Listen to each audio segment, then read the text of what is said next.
Voilà, c'est la tribune des auditeurs, le mur de lamentation qui débute maintenant. Vous avez compris que les problèmes n'interviennent qu'à l'heure de notre émission. Je ne sais pas ce qui se passe. Mais voilà, je crois que tout est rentré dans l'ordre. Nous pouvons maintenant commencer. Hier, on vous annonçait l'arrivée dans ce studio aujourd'hui de M. Pierre Missa. Avec lui, nous allons parler bien sûr de toutes ces questions qui touchent à la retraite. Toutes les personnes retraitées qui nous écoutent sont bien câblés, je le sais, et ils attendent bien sûr les explications de M. Missa. Avec lui, on va également parler de l'actualité d'abord, pourquoi pas. Et il y a également, vous l'avez entendu tout à l'heure, un invité qui n'est autre que M. Marcel Libama, qui est également avec nous. Il a tenu à être là dans ce studio. Avec eux, nous allons bien sûr beaucoup discuter. Nous allons parler du syndicalisme, nous allons parler de tous les problèmes qui touchent un tout petit peu à notre société, parce que c'est également des personnes de la société civile. Ils ont donc un regard qui est très aiguisé en ce qui concerne les problèmes de la société. Et puisque nous sommes dans l'émission où nous parlons des choses qui nous turlupinent, et exactement, ils vont nous dire ce qui les turlupine. Bonjour messieurs, rebonjour. Bonjour monsieur. Monsieur Pierre Missa est avec nous. Monsieur Marcel Libama, encore une fois, bonjour. Bonjour. Alors, première question, puisque nous sommes déjà, nous avons largement dépassé le temps, on va peut-être récupérer le temps juste après.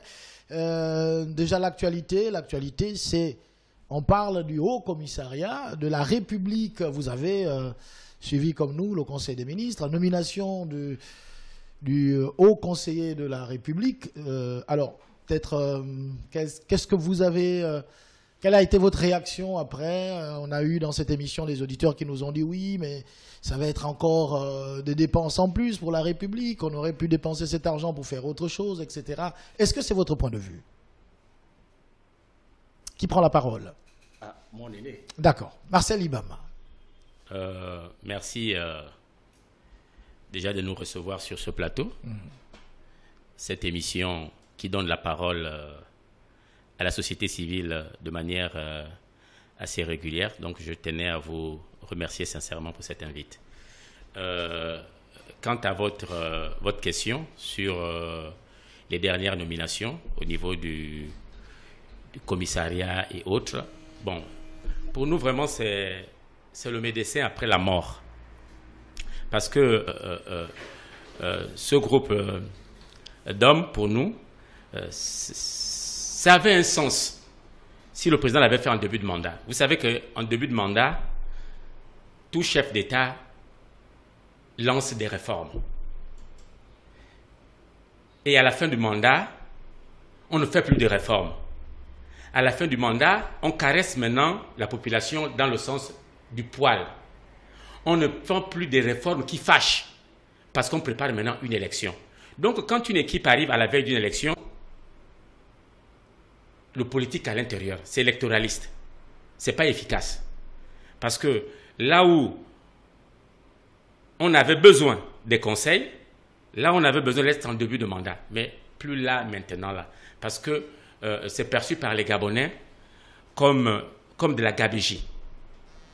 Vous avez parlé des retraités tout à l'heure, on pourra parler des enseignants, on pourra parler des gens de la santé qui sont sans poste budgétaire, etc. Je crois qu'on avait tout à gagner à utiliser des ressources, parce que c'est pratiquement un petit gouvernement bis. Parce que tous ces gens-là, ils ont rang et prérogatives de ministres d'État et de ministres. Parce qu'ils ont à leur sein des cabinets. Donc cette nouvelle n'est pas la bienvenue pour des Gabonais d'en bas qui tirent le singe par la langue. D'accord. On parle quand même d'un organe qui assiste le président de la République dans l'évaluation, le suivi et la mise en œuvre de son action politique. Pierre Missa. Merci. Pour emboîter le pas, une fois de plus, nous tenons à féliciter et à remercier le plateau qui nous a offert ici à travers Gabon News. Ça arrive difficilement chez les autres, mais ça arrive fréquemment ici, que vous ayez la possibilité d'inviter nous, les leaders syndicaux, les partenaires sociaux. S'agissant de votre question, il faut commencer par dire, avec beaucoup de fermeté, que c'est du gaspillage financier. Il faut le dire ainsi. C'est du gaspillage financier. Pourquoi? Parce qu'il y a 3 instances qui viennent d'être créées au niveau de la présidence de la République. 3 instances. Le Haut Commissariat général, le Haut Commissariat et le Commissariat. Ça fait 3 instances avec des budgets colossaux en termes de masse salariale. Vous comprenez donc que la création de ces 3 instances va de plus en plus alourdir la masse salariale qui n'est pas déjà supportable au niveau du Gabon. Vous voyez en termes de dépenses, mais est-ce que vous voyez en termes d'efficacité? Quelle efficacité? Vous me parlez de quelle efficacité? Dans le fonctionnement des institutions. Non. Vous appelez quoi fonctionnement de l'efficacité, le fonctionnement de l'institution? Vous savez, les Gabonais sont dans la précarité totale. Donc, quand on regarde un peu les mesures qui avaient été préconisées autrefois par le FMI afin de réduire la masse salariale, effectivement, l'une des premières mesures, c'était la réduction du train de vie de l'État. Alors, comment on va imposer la réduction du train de vie de l'État à ceux-là qui tirent le singe par la langue et augmenter de plus en plus les revenus de ceux-là qui sont minoritaires dans un pays? Je ne sais pas si on se comprend là. Donc, si on veut être conforme aux instructions de la Banque mondiale et du FMI, on doit aller dans le sens de la réduction du train de vie de l'État. Réduire le train de vie de l'État ne voudrait pas dire qu'on doit réduire, on doit maintenir les retraités dans la précarité. Réduire le train de vie de l'État ne veut pas dire qu'on doit réduire les salaires des fonctionnaires et des travailleurs. Non, réduire le train de vie de l'État, c'est une façon de réduire le nombre des membres au gouvernement, ça réduit considérablement la masse salariale, ne plus créer des institutions de nature à perturber l'ordre public, parce que les institutions dépensières telles que le Haut Commissariat et autres, pour moi, c'est un gâchis financier, c'est de la gabegie. Je voulais relever une chose. Regardez le personnel qui occupe ces fonctions. C'est tous des politiques. Michel Essongué, qui est le haut commissaire général. C'est tous des politiques. Eric Dodo Bungenza, Jean Yegendon, Zéphiré Raïta. C'est plus des politiques, des politiques pur jus. Mais on parle de la sagesse quand même, quand on regarde. Mais oui, mais regardez les profils. Ce sont tous des politiques. Des chefs de parti. Marcel Abeke.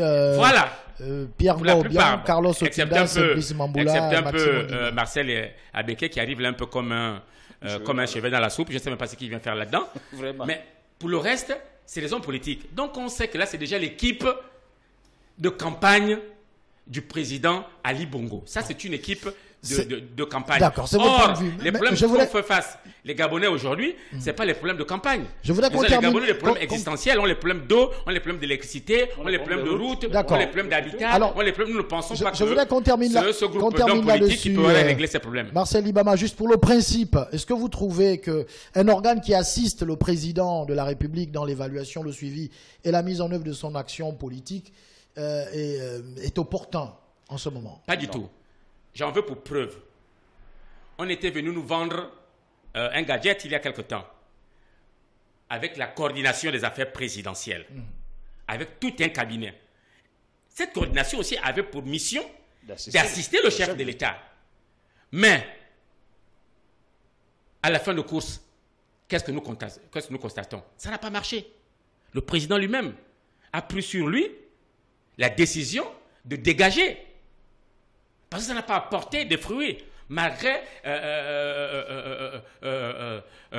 toutes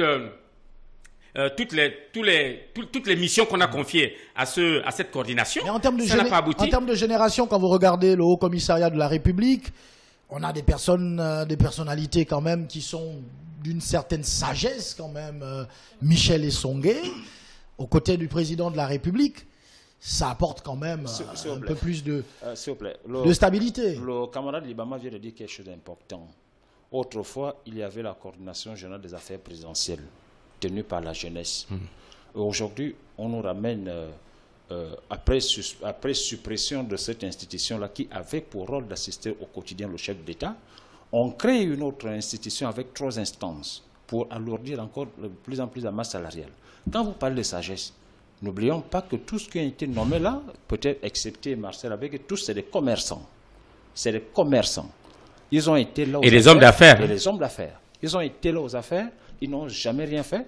S'ils avaient fait quelque chose, on n'allait plus avoir aujourd'hui des problèmes de route, des problèmes des hôpitaux, des problèmes d'eau, d'électricité, et ainsi de suite. Ce sont des hommes d'affaires, pour moi, ce sont des commerçants. D'accord. Et en parlant des problèmes... Qui n'ont même pas le droit d'être là parce que nous cherchons à faire le développement du pays. On nous amène encore les gens qui n'ont jamais pris la retraite. Comment comprendre qu'on a, des titres fonciers pour ne pas aller à la retraite? Vous voyez, même si ce sont des nominations politiques, mais quand même, il faut faire passer la main, il faut passer la main aux jeunes. Alors le mot est lâché, la retraite, justement, quand on vous voit, on pense tout de suite à la retraite. Vous étiez récemment au bord de la lagune Ébrié, en Côte d'Ivoire. Parlez-nous un peu de ce séjour. Comment ça s'est passé de ce côté-là? Les auditeurs veulent savoir. Vous avez annoncé le départ ici, donc dites-nous tout. À tout honneur, tout seigneur. Notre voyage en Côte d'Ivoire n'arrive pas au hasard, non. Il arrive par le fait que nous avons quand même eu un Premier ministre qui avait la lettre et l'esprit du Forum de la fonction publique, M. Julien Korbé-Kalé. Je dis bien, il est initiateur du Forum de la fonction publique, vous comprenez. Donc quand on est initiateur d'un forum, on a à la fois l'esprit et la lettre. Si vous n'êtes plus là, la personne qui vient maintenant vous remplacer n'a pas les deux critères, esprit et la lettre. La personne a simplement la lettre parce que c'est ce qui est écrit. Alors, ce qui fait qu'aujourd'hui, quand nous sommes allés en Côte d'Ivoire, après que le cabinet financier ait rendu ses travaux au gouvernement sur les 3 réformes qui doivent être mises en place pour sauvegarder notre régime de retraite, il s'agit de la réforme paramétrique. C'est quoi la réforme paramétrique? C'est de relever un tant soit peu la seuil de cotisation, parce que nous cotisons sur la solde indiciaire représentant 50% du brut. Donc, il est important qu'on ajoute quelques autres éléments de la rémunération pour que la pension soit plus ou moins conséquente.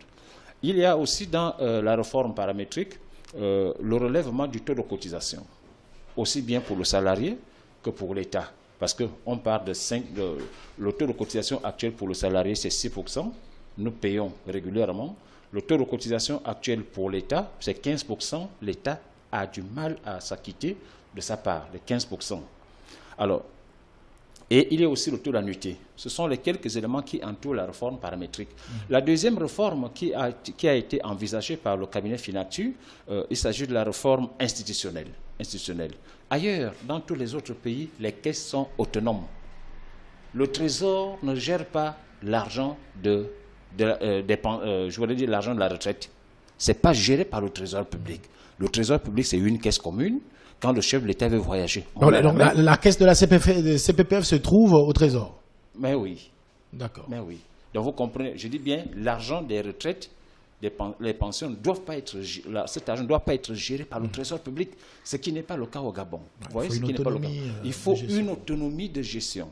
Quand on parle d'autonomie, on dit une autonomie de gestion administrative et financière. Les deux vont de pair. Et pour que cette caisse-là soit autonome totalement, le politique ne doit plus s'ingérer. Et pour bien faire fonctionner l'autonomisation de cette caisse, il faut mettre en place des instances. Au niveau de la mise en place des instances, il faut mettre le conseil d'administration. Il existe déjà un conseil d'administration. Vous comprenez que quand on met un agent du Trésor comme comptable à la CPPF, ça veut dire que l'agent comptable qui est nommé par le ministre du Budget à la CPPF n'a de compte à rendre qu'au ministre du Budget. Vous comprenez qu'on ne peut donc pas parler de l'autonomie. Donc la deuxième réforme vise l'autonomisation. C'est une réforme institutionnelle qui a pour objectif d'amener la CPPF à être autonome tant sur le plan financier que sur le plan administratif. La troisième réforme qui est à expérimenter, c'est la réforme qui crée la retraite complémentaire. La retraite complémentaire aujourd'hui ne concerne pas aujourd'hui les retraités les agents publics qui sont déjà à la retraite. La retraite complémentaire aujourd'hui concerne nous qui sommes encore en activité et ceux qui sont aussi susceptibles d'être recrutés à la fonction publique pour voir comment on peut rehausser leurs revenus étant à la retraite pour que le retraité, l'agent public mis à la retraite, puisse toucher un revenu de remplacement qui tournerait autour de 60 à 80% de ce qu'il gagnait quand il était en activité. C'est ça la nécessité de la mise en place de la réforme sur la création de la retraite complémentaire. Alors, en Côte d'Ivoire, je vous assure que la Côte d'Ivoire qui a moins de richesses que nous, la Côte d'Ivoire traite le retraité comme un roi. Et c'est normal. Le retraité, ce sont les gens qui sont nés avant nous. Vous voyez? Ce sont les gens qui sont nés avant nous et il faut les caresser. Vous voyez? faut plus confier des lourdes tâches à ces retraités. Et en Côte d'Ivoire même, je vous assure que les retraités sont les premières personnes à être payées. C'est-à-dire, si on paye les fonctionnaires en Côte d'Ivoire le 25, les retraités sont payés au 22. Ce sont les choses que nous voulons apporter au niveau Mais du chez nous, Gabon. c'est après. Chez nous, c'est après. Ils sont payés au Vous voyez? 5 ou après le 5. Et vous savez, pour que ces retraités soient payés, la CPPF, Dieu merci, nous avons une équipe plus ou moins polyvalente au niveau de la CPPF qui fait que la date du 5 ne soit pas dépassée. Parce qu'il faut préparer les états de paiement des pensions 20 jours avant, vous les déposez au trésor public. Vous comprenez? Vous déposez au trésor. Et c'est après que les fonctionnaires ont été payés qu'on cherche maintenant, est-ce qu'il y a encore quelques niches d'argent quelque part pour payer le retraité?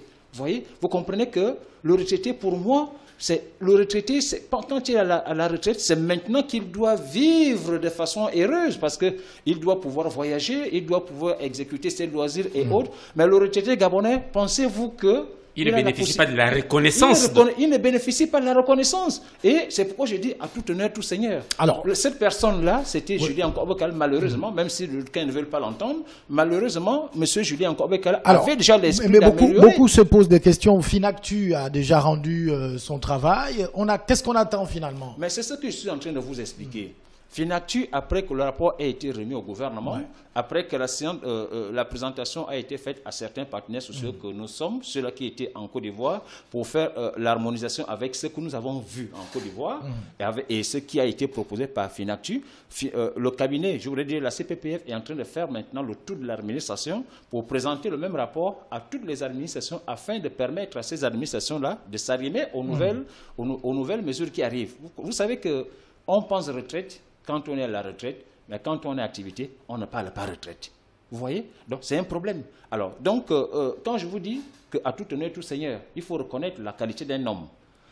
Nous avons un nouveau Premier ministre. Bon, elle n'est plus nouvelle, hein? Et ça fait presque 2 ans, camarade Libama. Ça fait presque 2 ans qu'elle est déjà là. Mais on n'a pas l'impression que nous avons un Premier ministre dans ce pays. Ça aussi, c'est vrai. Vous savez pourquoi? Vous savez pourquoi? Parce que M. Julien Korbekal qui a lancé les réformes, je le dis, en quelle année? Au moment où aucun gouvernement n'avait la possibilité de voir le devant. Parce qu'en 2020 arrive Covid. Vous voyez? Donc, ce Premier ministre sortant-là, il a été très courageux avec ces 2 ministres piliers, fonction publique et budget, ont été très courageux d'accepter le dialogue avec les partenaires sociaux que nous sommes, parce que, je le rappelle, après Onaonda, le défunt Premier ministre n'avait jamais initié un dialogue avec les partenaires sociaux. Hein, camarade Libama? Bien sûr. Jamais. Donc, il a été très courageux de dire, moi, je viens discuter avec les partenaires sociaux, et puis, de cette discussion-là, on ne va plus aller de négociation en négociation. Il y a des problèmes qui sont posés par les Gabonais. Le chef de l'État m'a mis là pour régler ces problèmes-là. Il faut qu'on règle. Et parmi les problèmes qui avaient été posés à l'époque et qui sont toujours pendant aujourd'hui, c'est le problème qui tourne autour de la personne du retraité. Donc, l'ancien Premier ministre Julien Korbekal, il avait en même temps l'esprit... Civil et militaire. Oui, civil et militaire. L'ancien Premier ministre Julien Korbekal avait l'esprit et la lettre de ce qui s'est fait aujourd'hui. Comprenez donc que quand il n'est plus là, même si le ministre de la fonction publique a l'esprit et la lettre, le ministre du budget a l'esprit et la lettre, mais la locomotive n'a pas l'esprit et la lettre. Donc le Premier ministre actuel n'a pas l'esprit et la lettre. Le Premier ministre actuel n'a que la lettre et non l'esprit. Alors qu'est-ce qu'il faut faire maintenant? Non, c'est-à-dire que je voudrais relever quelque chose dans ce pays. Vous savez que s'il y a quelqu'un qui a combattu ce Premier ministre, c'est bien moi. Ce Premier ministre, lequel? Julien Korbekal, dont il vient de louer... le mérite, vous savez, c'est quand on a perdu quelqu'un qu'on commence à voir vraiment son importance.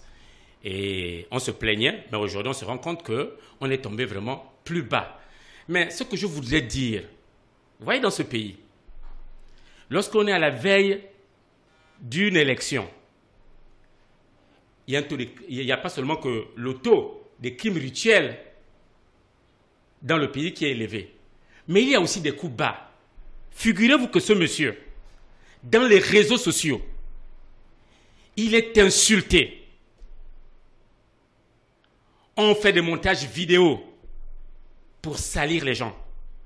Or, être activiste, être, je sais que c'est dans leur propre camp, ou je ne sais pas, mais moi j'ai mal perçu que, j'ai mal perçu que dans ce pays-là, on a perdu l'honneur et on a perdu la dignité. Nous ne sommes pas du même parti politique. On n'a pas la même vision. Mais moi, je refuse que quelqu'un qui a assumé des très hautes fonctions dans ce pays, un père de famille, que certains s'amusent à diffuser dans les réseaux sociaux des images à caractère ignominique sur les personnages. Donc, je voudrais profiter de cette, comme Métia a rappelé, pour dire aux Gabonais que nous sommes des partenaires du débat démocratique. Mais utiliser des coups bas pour éliminer un adversaire politique, utiliser des bassesses pour vilipender, salir un homme, je ne suis pas d'accord avec ça. Moi, je préfère que nous soyons inscrits dans le débat des idées. D'accord. Et il faut le reconnaître à César, ce qui est à César. Alors, que si nous avons ce système... Non, mais c'est très important. Oui, que si nous avons ce système de rémunération que nous avons aujourd'hui, c'est grâce à lui. Si hier, les partenaires sociaux étaient reçus à la primature, étaient reçus dans le forum de l'administratif... Il y a des auditeurs. Alors donc, moi, Monsieur Libama, moi j'ai des auditeurs régulièrement qui m'appellent et qui me disent « Oui, moi je suis retraité, quelle est la situation aujourd'hui, qu'est-ce que je fais, je n'ai pas mon argent depuis 2015. » Voilà les réalités. Mais les réalités, le problème dans ce pays, c'est que quand il y a des Gabonais qui mettent la main à la pâte, qui veulent se battre pour résoudre les problèmes de Gabonais, mais notre pays, on ne sait pas ce qu'il est. C'est ceux-là qu'on enlève. Regardez tous ceux qui veulent travailler à l'éducation nationale, ceux qui veulent travailler à la justice, tous les membres du gouvernement qui voulaient travailler, qui voulaient faire avancer un certain nombre de buts, ne sont pas restés longtemps à leur poste. Donc on préfère avoir des bras cassés qui traînent sur les dossiers que des gens qui font avancer des dossiers. Je suis au ministère de l'Éducation nationale, hein. J'en sais quelque chose. Alors, je rappelle aux auditeurs, vous allez patienter un tout petit peu. On va ouvrir le téléphone. Et la plupart des retraités, moi je suis dans le Haut-Ogooué. Je suis dans le Haut-Ogooué. Vous savez que dans le Haut-Ogooué, il y a beaucoup de retraités militaires. Oui. Beaucoup de retraités militaires. Hein, à la GER, à la gendarmerie, vous savez qu'ils sont beaucoup dans les corps. Oui. Et on retrouve aussi un taux élevé des retraités. Voilà les gens qui se sont battus pour protéger, pour sécuriser ceux qui nous gouvernent. Et quand ils finissent de travailler, ils sont remerciés en monnaie de singe. Au lieu de la retraite, on les donne ce qu'on appelle une pré-retraite, qui ne figure nullement dans nos statuts généraux de la fonction publique. C'est bien de dénoncer, parce que il y a le système en lui-même, M. Mintsa, le système par répartition. Est-ce que ça marche encore aujourd'hui? Ce que je dis, justement. Je voudrais ajouter, pendant qu'il parle, je voudrais ajouter au moulin. Nous avons le cas de Julien Kogé-Bekale, mais on peut aussi parler de M. Ogandaga. Ogandaga a été... Vous parlez des individus, c'est un gouvernement qui travaille. Non, c'est des individus. Pourquoi lorsqu'il y a certains... Il y a toujours des gouvernements, pourquoi quand certains individus sont là, ça essaie de marcher. Quand d'autres sont là, ça ne marche pas. Il y a une touche personnelle. Il y a aussi le patriotisme, il y a aussi l'amour du pays. Il y a aussi la compétence dans ces choses-là. Tout à l'heure, nous venons de critiquer le Haut Commissariat. Si nous sommes critiques dans nos paroles, c'est parce que nous connaissons le passé et le passif de beaucoup d'entre eux. Donc, vous pensez qu'au Gandaga, sous les instructions de Julien Kogé-Bekale, vous pensez qu'il a mis en place le nouveau système de rémunération sans mettre en place le nouveau système de retraite? Les deux vont de pair. Il existe. Il existe. Je ne vois pas comment on peut mettre en place un nouveau système de rémunération et ne pas mettre à côté un nouveau système de retraite. Mais comme il y a une guerre entre eux, quand un nouveau ministre arrive, il veut toujours remettre en cause ce que l'autre ministre a eu à faire et nous restons dans un éternel recommencement. Est-ce que c'est le point de vue que vous avez, M. Mintsa? On parlait du système. Est-ce que le système fonctionne encore aujourd'hui? Parce qu'on parle, pour que ce système fonctionne, il faut qu'il y ait des emplois aussi, qu'il y ait une création d'emplois. Est-ce qu'à la longue, vous avez espoir que ce système peut toujours tenir? Vous savez, quand on parle de la retraite, c'est une question primordiale dans notre pays. Le système, le régime actuel, c'est un régime par répartition. Et ce régime veut qu'on ne gèle pas les recrutements à la fonction publique. Le régime par répartition veut dire les actifs d'aujourd'hui sont prélevés et ces prélèvements en termes de cotisation servent immédiatement pour le paiement des retraités d'aujourd'hui. Tout à fait. Alors on va clarifier, hein, c'est ceux qui travaillent en ce moment qui payent les retraités d'aujourd'hui. Voilà. Effectivement.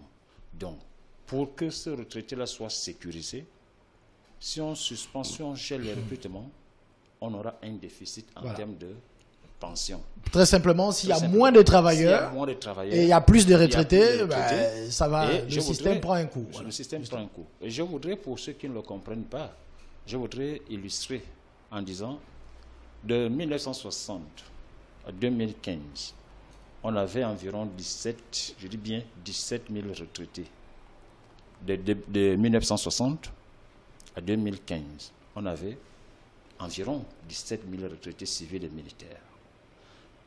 De 2015 à 2022, nous sommes allés de 17 000 à plus de 25 000 retraités. Vous comprenez bien que dans l'espace allant de 2015 à 2022, c'est là où le taux de retraités a été le plus évolutif. Pourquoi? Parce que depuis 2015, le gouvernement a pris une décision unique de geler les recrutements. Donc quand on gèle les recrutements, obligatoirement, le taux de retraités doit obligatoirement augmenter pour créer un déficit. Vous voyez? Alors aujourd'hui, M. Julien Nkobekale avait cette vision-là. C'est pourquoi il avait recommandé le forum de la fonction publique. Il faut qu'on se le dise. Vous n'êtes pas ce défenseur là? Non. D'accord. Vous savez que aussitôt qu'il avait été nommé Premier ministre, aussitôt il a reçu la classe syndicale au Noman. Je dis, il n'a pas fait 3 mois. C'est-à-dire, une fois nommé, il n'a pas laissé 3 mois écouler. C'est ce que vous souhaitez que l'actuel Premier ministre puisse faire ou bien... Vous savez ce qu'on appelle dialogue?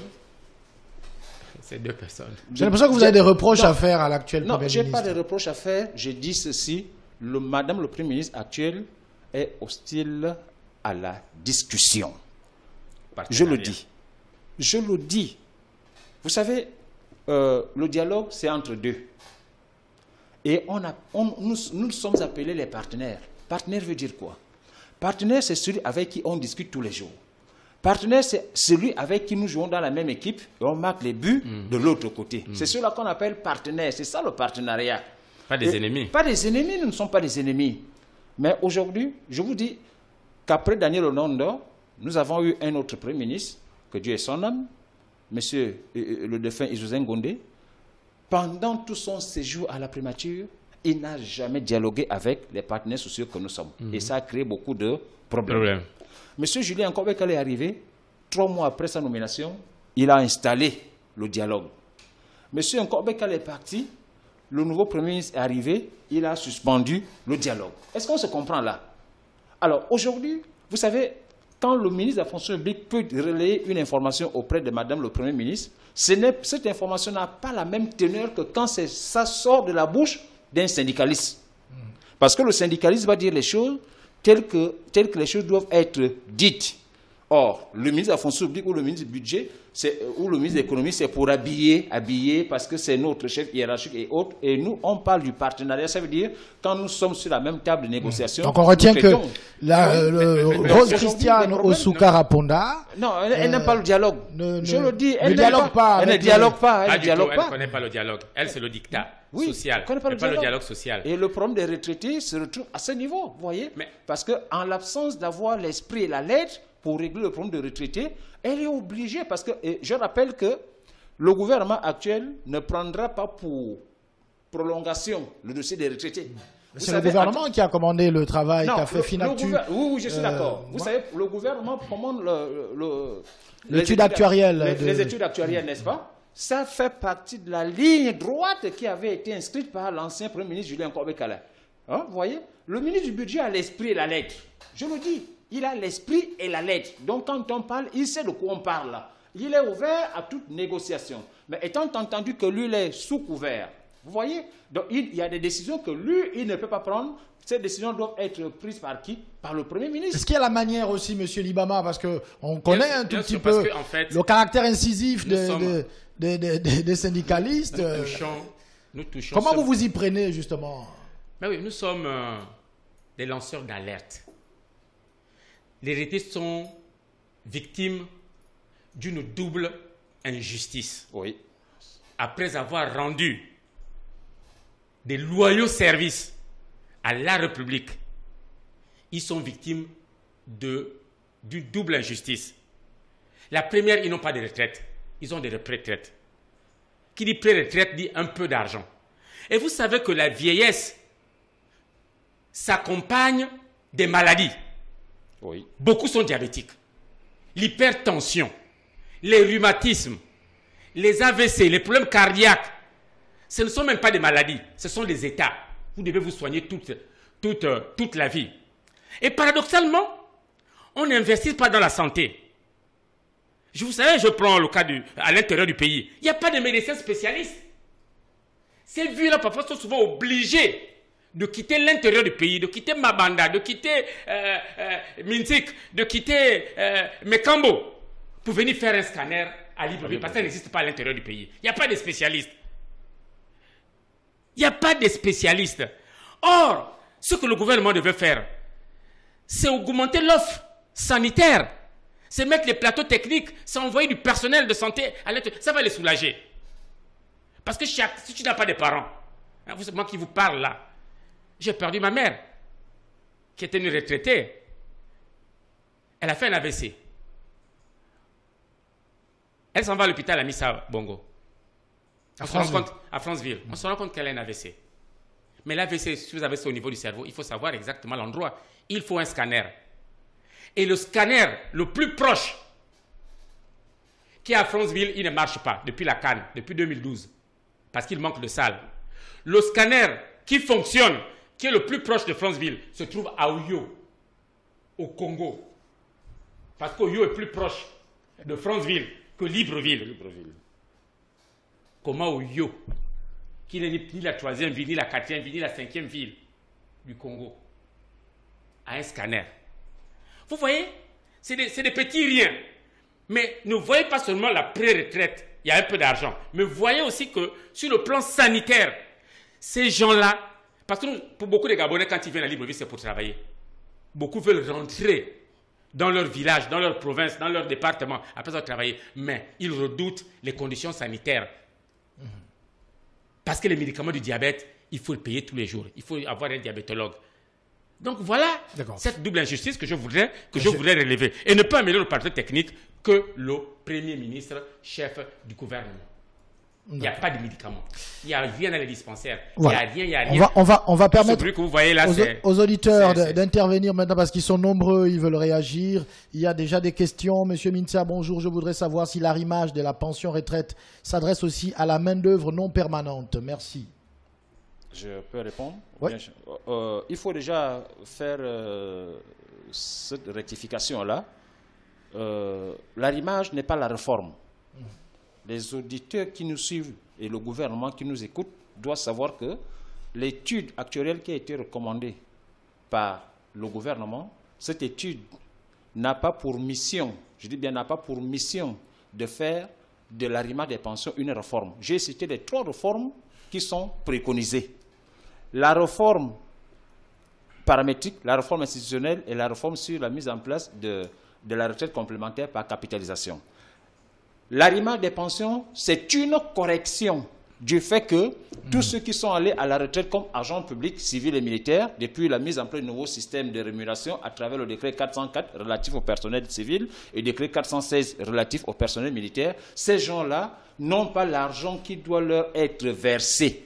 On leur paye sur un système qui n'existe plus alors que nous sommes prélevés sur le nouveau système de rémunération. Donc ce n'est pas une réforme.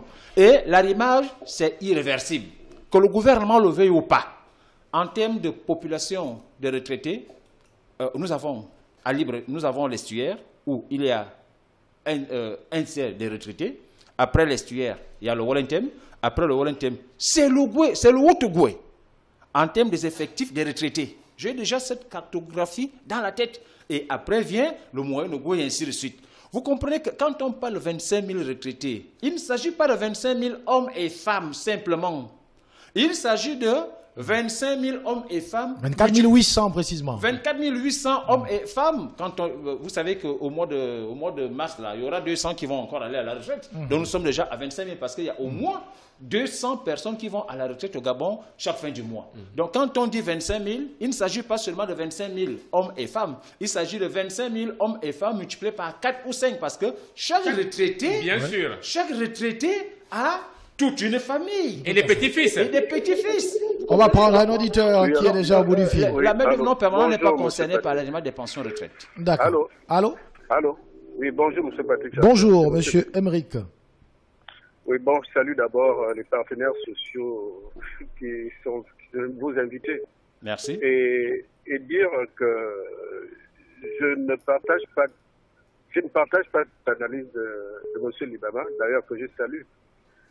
Pourquoi? Parce que, vous voyez, quand il parle des Gabonais de l'arrière-pays, il n'y a pas de médecins spécialistes et autres tout cela. Ok, d'accord, c'est une analyse à moitié faite. Monsieur Marcel Libama, vous savez que même si aujourd'hui, on n'a pas de problème de plateau technique, on n'a pas de problème de personnel de santé. Le problème de l'arrière-pays, les déserts médicaux, comme on les appelle, c'est qu'il faut les préalables. Vous êtes médecin spécialiste.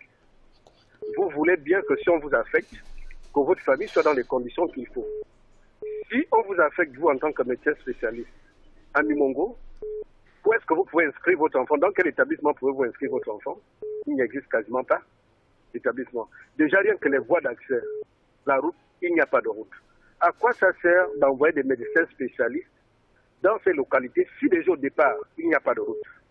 Si déjà au départ, il n'y a pas, vous ne pouvez même pas avoir un logement décent, digne de votre rang de médecin spécialiste, même si l'État ne vous loge pas, si déjà vous ne pouvez même pas scolariser votre enfant là, dans cette localité. Donc vous dites que le personnel médical, les médecins spécialistes disent qu'ils ne peuvent pas se rendre dans ces localités parce qu'il n'y a pas d'établissement qui puisse accueillir leurs enfants parce que les routes ne sont pas en bon état. Ce n'est pas parce que les routes ne sont pas en bon état.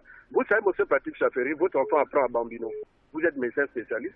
On vous dit un beau matin, on vous affecte à Mbigou. Pour les gens sont des localités que je connais. On vous affecte à Mbigou, à Lebamba ou à Mimongo. Premièrement, soit vous laissez votre enfant à Libreville avec votre femme, avec les conséquences qu'il y a, que quelqu'un peut gratter le dos de votre femme, vous vous rendez dans cette localité. Et en vous rendant dans cette localité, les voies d'accès pour aller prendre votre salaire, les routes ne sont pas praticables en toute saison. Voilà les problèmes que le gouvernement doit régler dans un premier temps pour inciter effectivement et les enseignants. Mais vous dites qu'il n'y a pas de problème de plateau technique. Ça, on est bien d'accord. Monsieur Patrick Chaffery, je vous dis, il n'y a pas de problème de plateau technique. Monsieur Libama peut en témoigner. Vous allez à Bongolo. Je prends par exemple dans le Haut-Ogooué. Dans tous les centres médicaux du Haut-Ogooué, il y a des plateaux techniques, mais il n'y a pas de personnel pour effectivement techniquer sur ces plateaux techniques. Vous allez à Bongoville, à Ngoni, à Kény et autres, tout. Vous allez à Franceville. Alors lui dit c'est le personnel qui manque, ce n'est pas le matériel. Non, c'est pas le personnel qui manque. Je vous ai dit, on n'incite pas le personnel de santé à aller à l'intérieur du pays parce qu'il n'y a pas de commodité qu'il faut pour ça, M. Patrick. D'accord, mais on est d'accord que les structures sanitaires sont équipées. Monsieur Patrick Chaffery, toutes les structures sanitaires du Gabon sont équipées. Mais il n'y a pas de personnel pour effectivement techniquer sur ces plateaux techniques. Il existe des scanners. Le scanner dont parle M. Libama à Franceville. Rapidement, on va donner la parole à quelqu'un d'autre. Oui, vous savez quel était le problème? C'est pas qu'il n'y a pas le scanner. Il existe bel et bien le scanner depuis 2012. C'est juste qu'on n'a pas pu calibrer la salle qui devait abriter le scanner. Et ce scanner a fait plus de 10 ans dehors, sous la pluie. Mais pourquoi on n'a pas pu calibrer? Monsieur Patrick Chaffery, je vous ai dit... C'est depuis la CAN, hein? Depuis la CAN 2012. Ça devait être installé pour la CAN 2012. On a un problème de contrôle, de suivi et on n'aime pas sanctionner. Il n'y avait pas de problème, le scanner est bel et bien là, mais sauf qu'on attend toujours que soit le doyen politique dans le top, soit le membre du comité permanent dans le top et autres, etc. Les gens ne savent pas prendre des initiatives comme à l'armée. C'est ça le problème du civil. Merci, monsieur Méric. Vous aurez la possibilité de revenir. Ok, d'accord. Merci beaucoup. Voilà, il dit toutes les structures sanitaires à l'intérieur sont équipées de plateaux techniques, sauf qu'il n'y a pas de personnel pour techniquer, ce sont ces termes. Je voulais saluer d'abord, il est sûrement monsieur Méric. Oui. Il est médecin. Hein, je partage en partie ce qu'il dit, mais ce n'est pas vrai. Il a donné, ça c'est contre-exemple. Voilà un scanner qui est là, qui devait nous installer pour la CAN. Vous savez que quand on organise la CAN, dans le cahier des charges, il y a aussi les structures sanitaires là-dedans. Pour une salle qu'il faut aménager, on va prendre 10 ans, de 2012 à maintenant. Et c'est ce qu'il dit tout à l'heure. Il disait qu'il faut peut-être attendre que le doyen politique... Est-ce que vous savez, pour l'échographie, on revient de Franceville pour venir faire l'échographie à Mwanda, dans une clinique privée. Les gens viennent à l'hôpital comme ils les populations de l'Éconie vont plus se soigner à Oyo qu'à Franceville à Missa. C'est pareil, je suis un documentaire, j'étais au Cameroun, à l'hôpital d'Ambam. Les gens quittaient Oyem Bitam pour aller à l'hôpital d'Ambam. Oui. On a également ceux de Médouneux qui vont en Guinée équatoriale. Bien sûr, mais c'est quand même, ce sont des réalités. Est-ce que vous pensez qu'une ville comme Port-Gentil, comme Franceville, comme Oyem, Chibanga, est-ce qu'il n'y a pas d'école, il n'y a pas de lycée à l'école? Si c'est valable pour Boumango, si c'est valable, je peux comprendre. Mais des centres comme Mwanda quand même. Allô? Il y a un auditeur. Donc, il y a, ce qu'il dit c'est vrai, qu'il faut les spécialistes à l'intérieur du pays, mais il faut aussi des conditions. Mais ces conditions-là, il faut les remplir. Il y a un pour auditeur. Soulager les retraités. Un auditeur au bout Parce du que fil. la santé des retraités est plus vulnérable que celle des C'est la voix de monsieur que Jean Narcisse, de Miloncis. Nous vous écoutons, monsieur Jean Narcisse. Moi, ce qui me turlupine, c'est des noms que j'ai écoutés au commissariat de la République. Des noms qu'on connaît déjà. Des noms qui gouvernent déjà ce pays tapis dans l'ombre, mais qu'on a mis à la sellette, comme le haut commissaire général de la République, M. Michel Essongé, que je salue au passage, et Mme Rosa Lormangara, que je connais personnellement, pour avoir été maire de la commune d'Oyen, et Maxime Ondimba, ex-député de la, je crois, du département du Haut-Comont. Bon, je félicite leur nomination, mais ce n'est pas seulement les nominations, nous voulons de la pratique, nous voulons du concret, nous ne voulons pas des effets de campagne. On a nommé l'ex-mairesse de la commune d'Oyen. Bon, il faudrait qu'elle puisse nous prouver A plus B de quoi elle est capable en tant que haut commissaire de la République. Idem pour M. Essongé, Michel.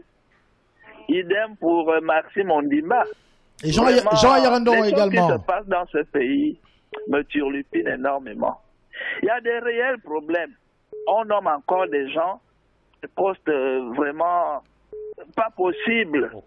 Ils vont encore ramasser des trésors pas possibles. Alors qu'il y a des problèmes de santé, il y a des problèmes de route, il y a des problèmes de l'éducation, c'est vrai. On a encore aussi nommé un ex-ministre de l'Éducation nationale. Donc, vraiment, ça me turlupine énormément, mais je leur envoie à l'exercice de leurs fonctions. Et on verra ce qu'ils vont nous produire en tant que haut commissaire de la République. Merci et je reviendrai. Merci, monsieur Jean Narcisse de Milon. Si on va prendre un autre auditeur, allô? Oui, bonjour, monsieur Patrick. Bonjour à vos invités. Bonjour. C'est l'homme d'Angonje. Monsieur l'homme d'Angonje, nous vous écoutons. Je voudrais poser une question à monsieur Pierre Minsa. Monsieur Pierre Minsa, est-ce que dans votre rapport actuel, est-ce que ils ont pensé au départ à la retraite qui aurait changé, c'est-à-dire que ceux qui travaillent aujourd'hui ne doivent plus partir à 60 ans. Est-ce qu'ils ont pensé à un âge bien précis? C'est la première question. Et la deuxième question, c'est la problématique de la revalorisation des pensions retraite. Est-ce que ça n'a pas été oublié par hasard? Merci beaucoup. Voilà. Deux points importants, l'âge et la revalorisation des pensions. Merci. C'est comme le rapport a été fait tout à l'heure en disant qu'il y a eu beaucoup plus, le taux de retraite a été beaucoup évolutif entre 2015 et 2022 du fait que la fonction publique a gelé de façon arbitraire les recrutements. Alors, dans l'étude qui a été menée par le cabinet Finactu, effectivement, il y a pour préserver et sauvegarder notre système de retraite parce que si on continue avec les gels et tout ce qui s'ensuit, vous comprenez bien qu'on risque d'avoir dans notre pays les retraités qui seront des retraitables, mais qui n'auront pas de pension. Vous voyez? Parce que le système est à bout de souffle. Le système par répartition. Nous, on cotise, l'État qui doit verser 15%, cet État-là ne verse pratiquement pas les 15% qui lui revient de droit. Ce qui crée un déficit. Et pour éviter que ce déficit ne soit un obstacle de nature à ne pas pouvoir payer les rappels aux uns aux autres, l'une des solutions, l'une des propositions, c'est de revoir un peu l'âge de la retraite. Certains ont proposé 65 ans. Nous avons dit non, l'espérance de vie au Gabon, il faut en tenir compte. L'espérance de vie au Gabon. Et alors, nous sommes dans l'un des bouquets, le bouquet numéro 2, qui a été proposé par le cabinet Finactu. Il y a 62 ans, 63 ans, 64 ans, 65 ans, mais la rigueur tourne autour de 62 ans, c'est-à-dire au lieu d'aller à la retraite pour le personnel civil à 60 ans, il serait peut-être mieux qu'on aille à la retraite à 62 ans. Ça veut dire qu'on va beaucoup plus vous garder en activité pour pouvoir payer plus, vous voyez, et afin de garantir, plus cotiser, afin de garantir la pérennité de notre système. Mais c'est une mesure palliative parce qu'elle ne permet pas toujours à la personne du retraité gabonais de se sentir comme un retraité ivoirien. Je vous le dis. J'ai rencontré un retraité ivoirien, il court plus que moi. Il a 86 ans, 83 ans et 6 mois. 86 ans et 6 mois. 83 ans et 6 mois. Il court plus que moi. Alors, nous, on veut avoir ce genre de retraité au Gabon. Vous savez pourquoi ce retraité de 83 ans et 6 mois court plus que moi, le jeune qui fait 45, 46 ans?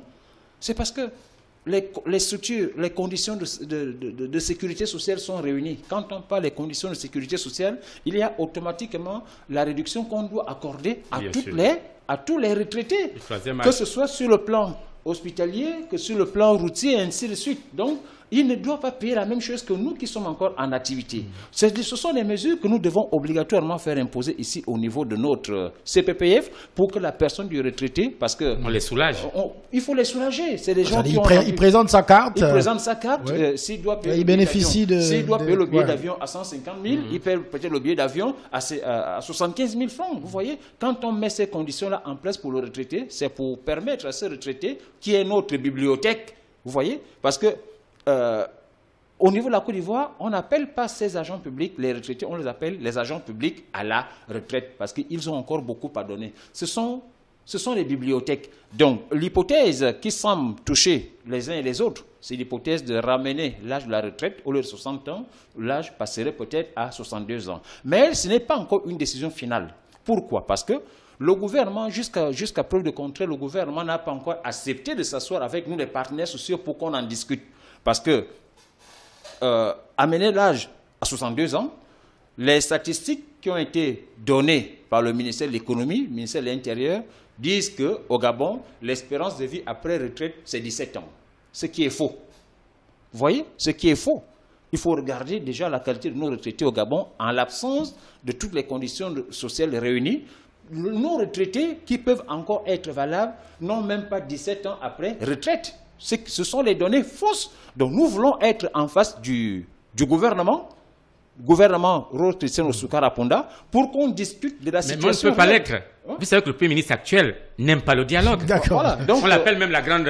Nous l'avons surnommé même la grande muette. D'accord. Donc, on retient que, en ce qui concerne l'âge, vous n'avez pas encore arrêté avec le gouvernement. Mais l'hypothèse qui semble toucher, c'est... Le principe est acquis, 62 ans. Mais dans les 62 ans, nous, les propositions que nous avons faites, c'est qu'on augmente légèrement à 62 ans, mais en même temps aussi, il faut ouvrir les recrutements à la fonction publique si on veut. Parce qu'avant la mise en place de la retraite complémentaire par capitalisation, il faut équilibrer le système. Qui est un revenu additionnel pour équilibrer afin qu'on ne soit plus dans le déclin total pour le paiement des pensions des retraités.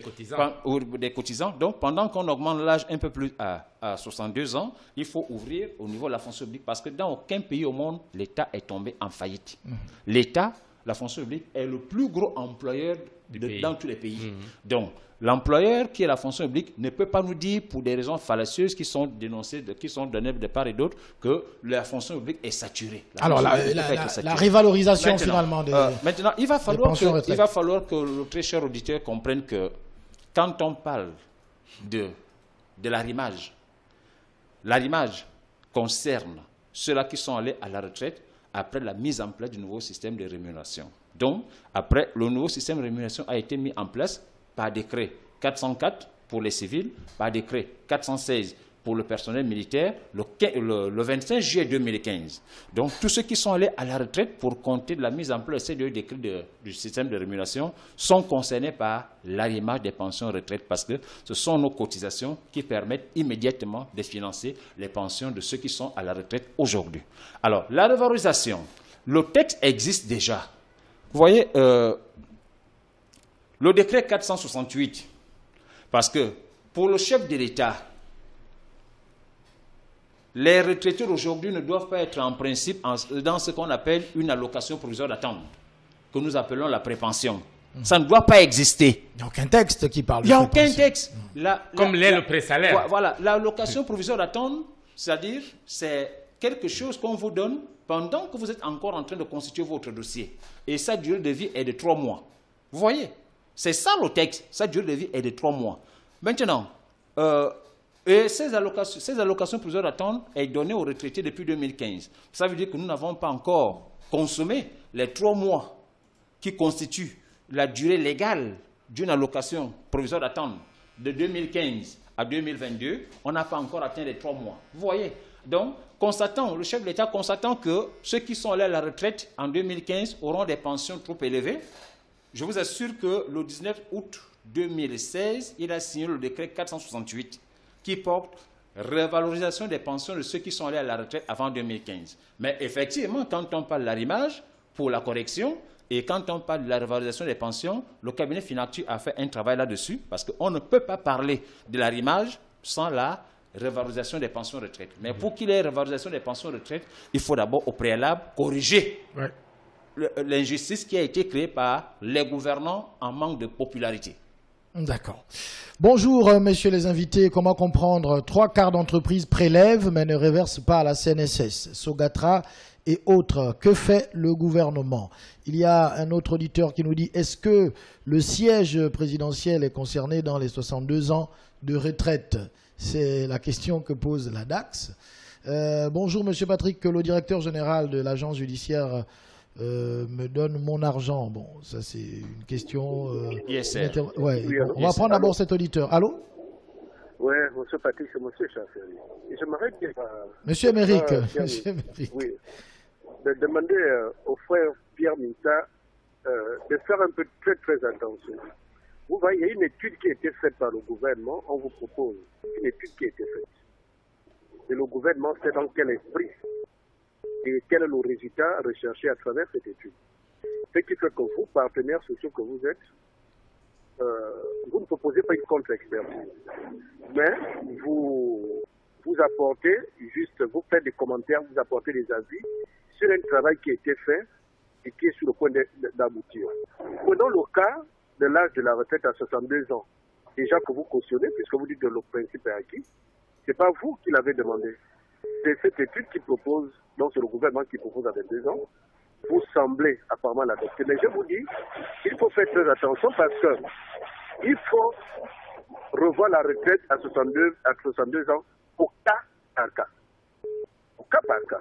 Parce que nous avons, M. Patrick Chasseri, nous avons au moins 30% des agents publics de l'État qui sont assis chez eux pour maladies professionnelles.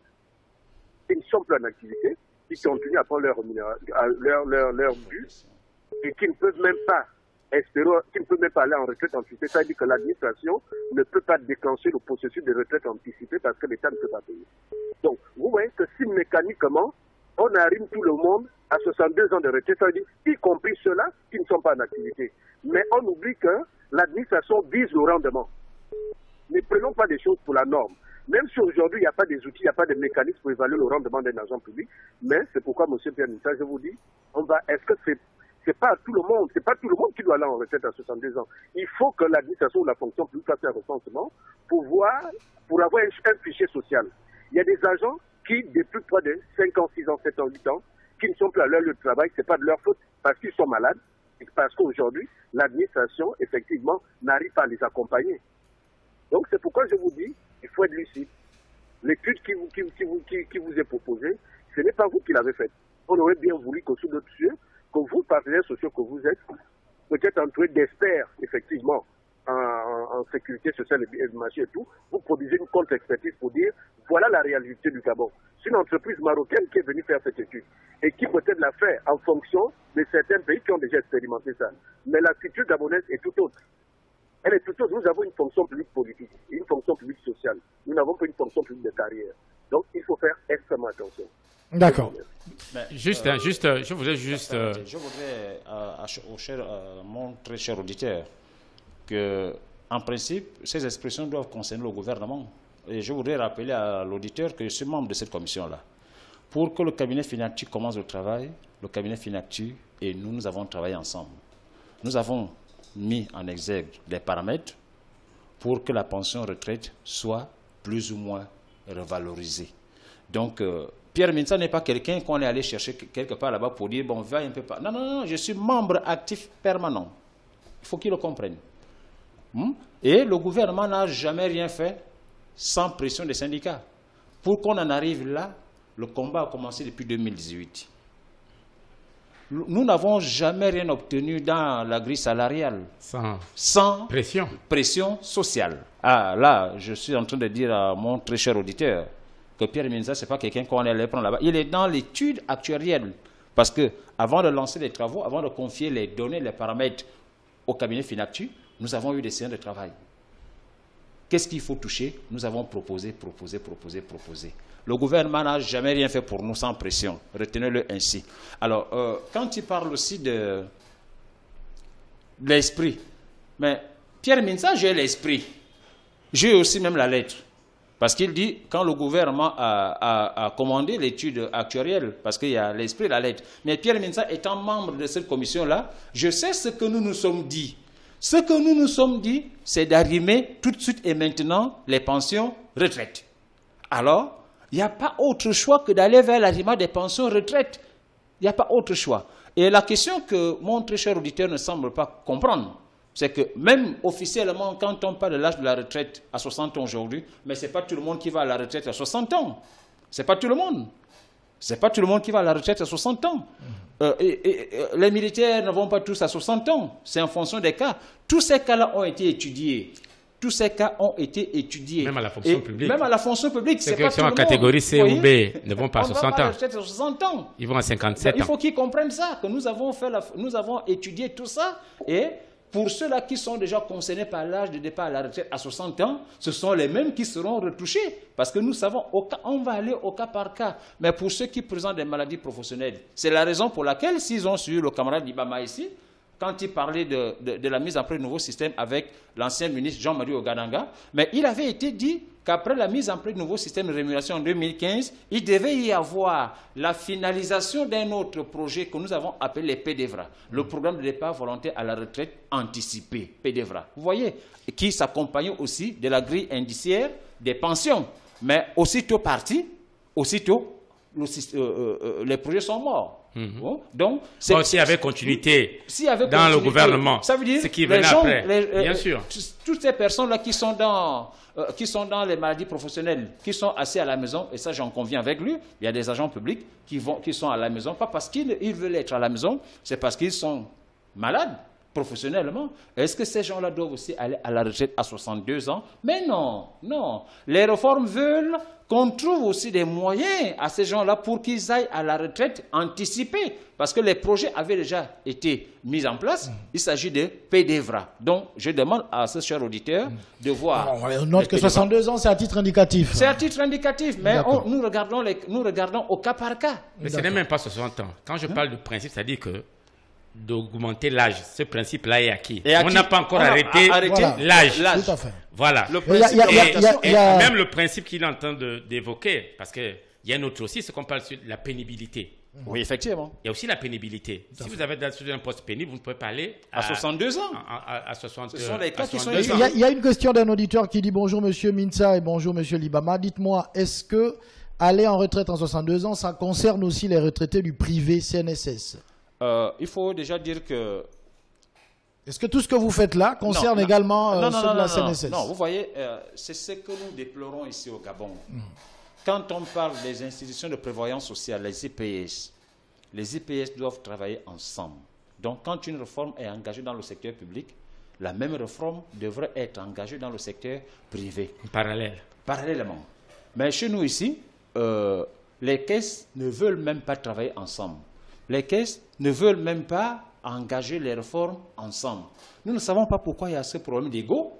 On appelle ça, ce sont les égos qui ne doivent pas exister quand on a pour objectif, seul objectif, d'améliorer les conditions de vie des travailleurs. Travailleurs avec grand T. Travailleurs avec grand T, ça veut dire que nous soyons au public ou que nous soyons dans le secteur privé. Alors, ce qui se passe aujourd'hui, c'est que les agents publics ne sont pas gérés par la CNSS et les salariés ne sont pas gérés par la CPPF. Vous voyez? Or, toutes ces caisses de prévoyance sociale, toutes les institutions de prévoyance sociale sont membres de la CIPRES. Dès lors qu'on est membre de la CIPRES, la précarité qui touche les retraités du secteur public, c'est la même précarité dans laquelle vivent les salariés du secteur privé. Donc, quand on essaie de voir l'âge à la retraite avec la pénibilité et les activités de dangerosité totale, il va falloir qu'on tienne compte de toutes les réformes. C'est la raison pour laquelle une association de retraités a bien dit au gouvernement, nous sommes pour la revalorisation des pensions, mais il va falloir qu'on revalorise les pensions de tous les travailleurs. Parce que autant nous vivons dans un même pays, vous voyez, si on augmente, on revalorise seulement les pensions des retraités du secteur public, mais étant dans un même pays et constatant que le taux d'inflation est tellement élevé au Gabon, vous voyez, tout coûte excessivement cher. Est-ce que nous vivons dans deux pays où les retraités du secteur privé sont dans un pays avec les prix moins chers et les retraités du secteur public sont dans un autre pays avec les prix chers? Il faut harmoniser tout ça. Il faut harmoniser. Il faut harmoniser. Bon, bonjour monsieur Libama. Pourquoi on retire la CNAMGS aux retraités? C'est monsieur Mbengwe. Permettez-moi de donner quelques éléments de réponse à ce sujet-là.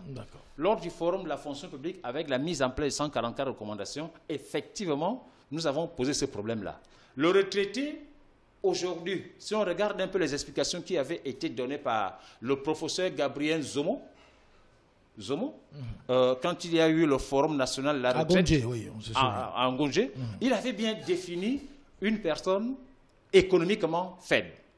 Toute personne qui vit avec un revenu en deçà de 400 000 est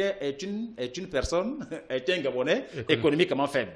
Alors, comment comprendre qu'il y a le fond des Gabonais économiquement faibles, ceux-là qui ne cotisent pas, c'est nous qui cotisons pour eux parce que c'est un système intergénérationnel, mais le retraité qui a 80 000, le retraité qui a 200 000, mais lui aussi, il ne devrait en principe plus continuer la cotisation au niveau de la CNAMGS parce qu'il est considéré comme Gabonais économiquement faible, vivant avec un revenu de moins de 400 000. Vous voyez? Alors, quel a été le principe? Nous, retraités, parce que je suis un futur retraité, en puissance, nous retraités, nous avons dit aux assises du nomade, dans les 144 recommandations, la suspension pure et simple des cotisations qui sont prélevées pour le retraité. Pourquoi? Pour deux raisons. Il est Gabonais économiquement faible de 1, de 2, pendant qu'il était en activité, il a largement cotisé. Vous voyez? Alors, quand on regarde un peu le texte qui met en place portant sur la réforme de la CNAMGS, le retraité doit être prélevé à hauteur de 1% de ce qu'il gagne. Mais ce retraité, aujourd'hui, les calculs ont été faits. Et à cette rencontre, quand on a apporté la preuve, il y avait l'ancien conseiller juridique, M. Pierre Mbamondou, il y avait le directeur de l'agence qui est à Glace, M. Alban.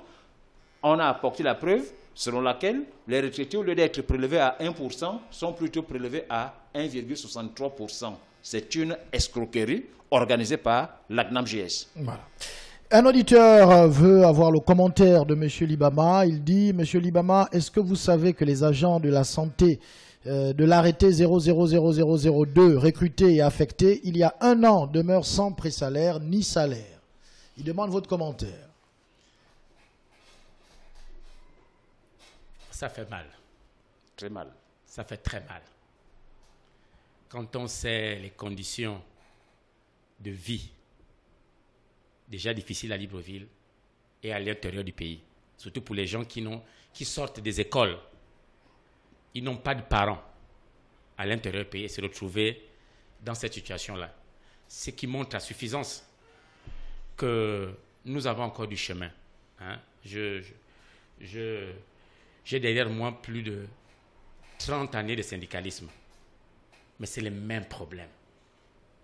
C'est les mêmes problèmes. On fait les grèves pour les mêmes revendications. Parce que ce qu'il est en train de dire là, on ne peut pas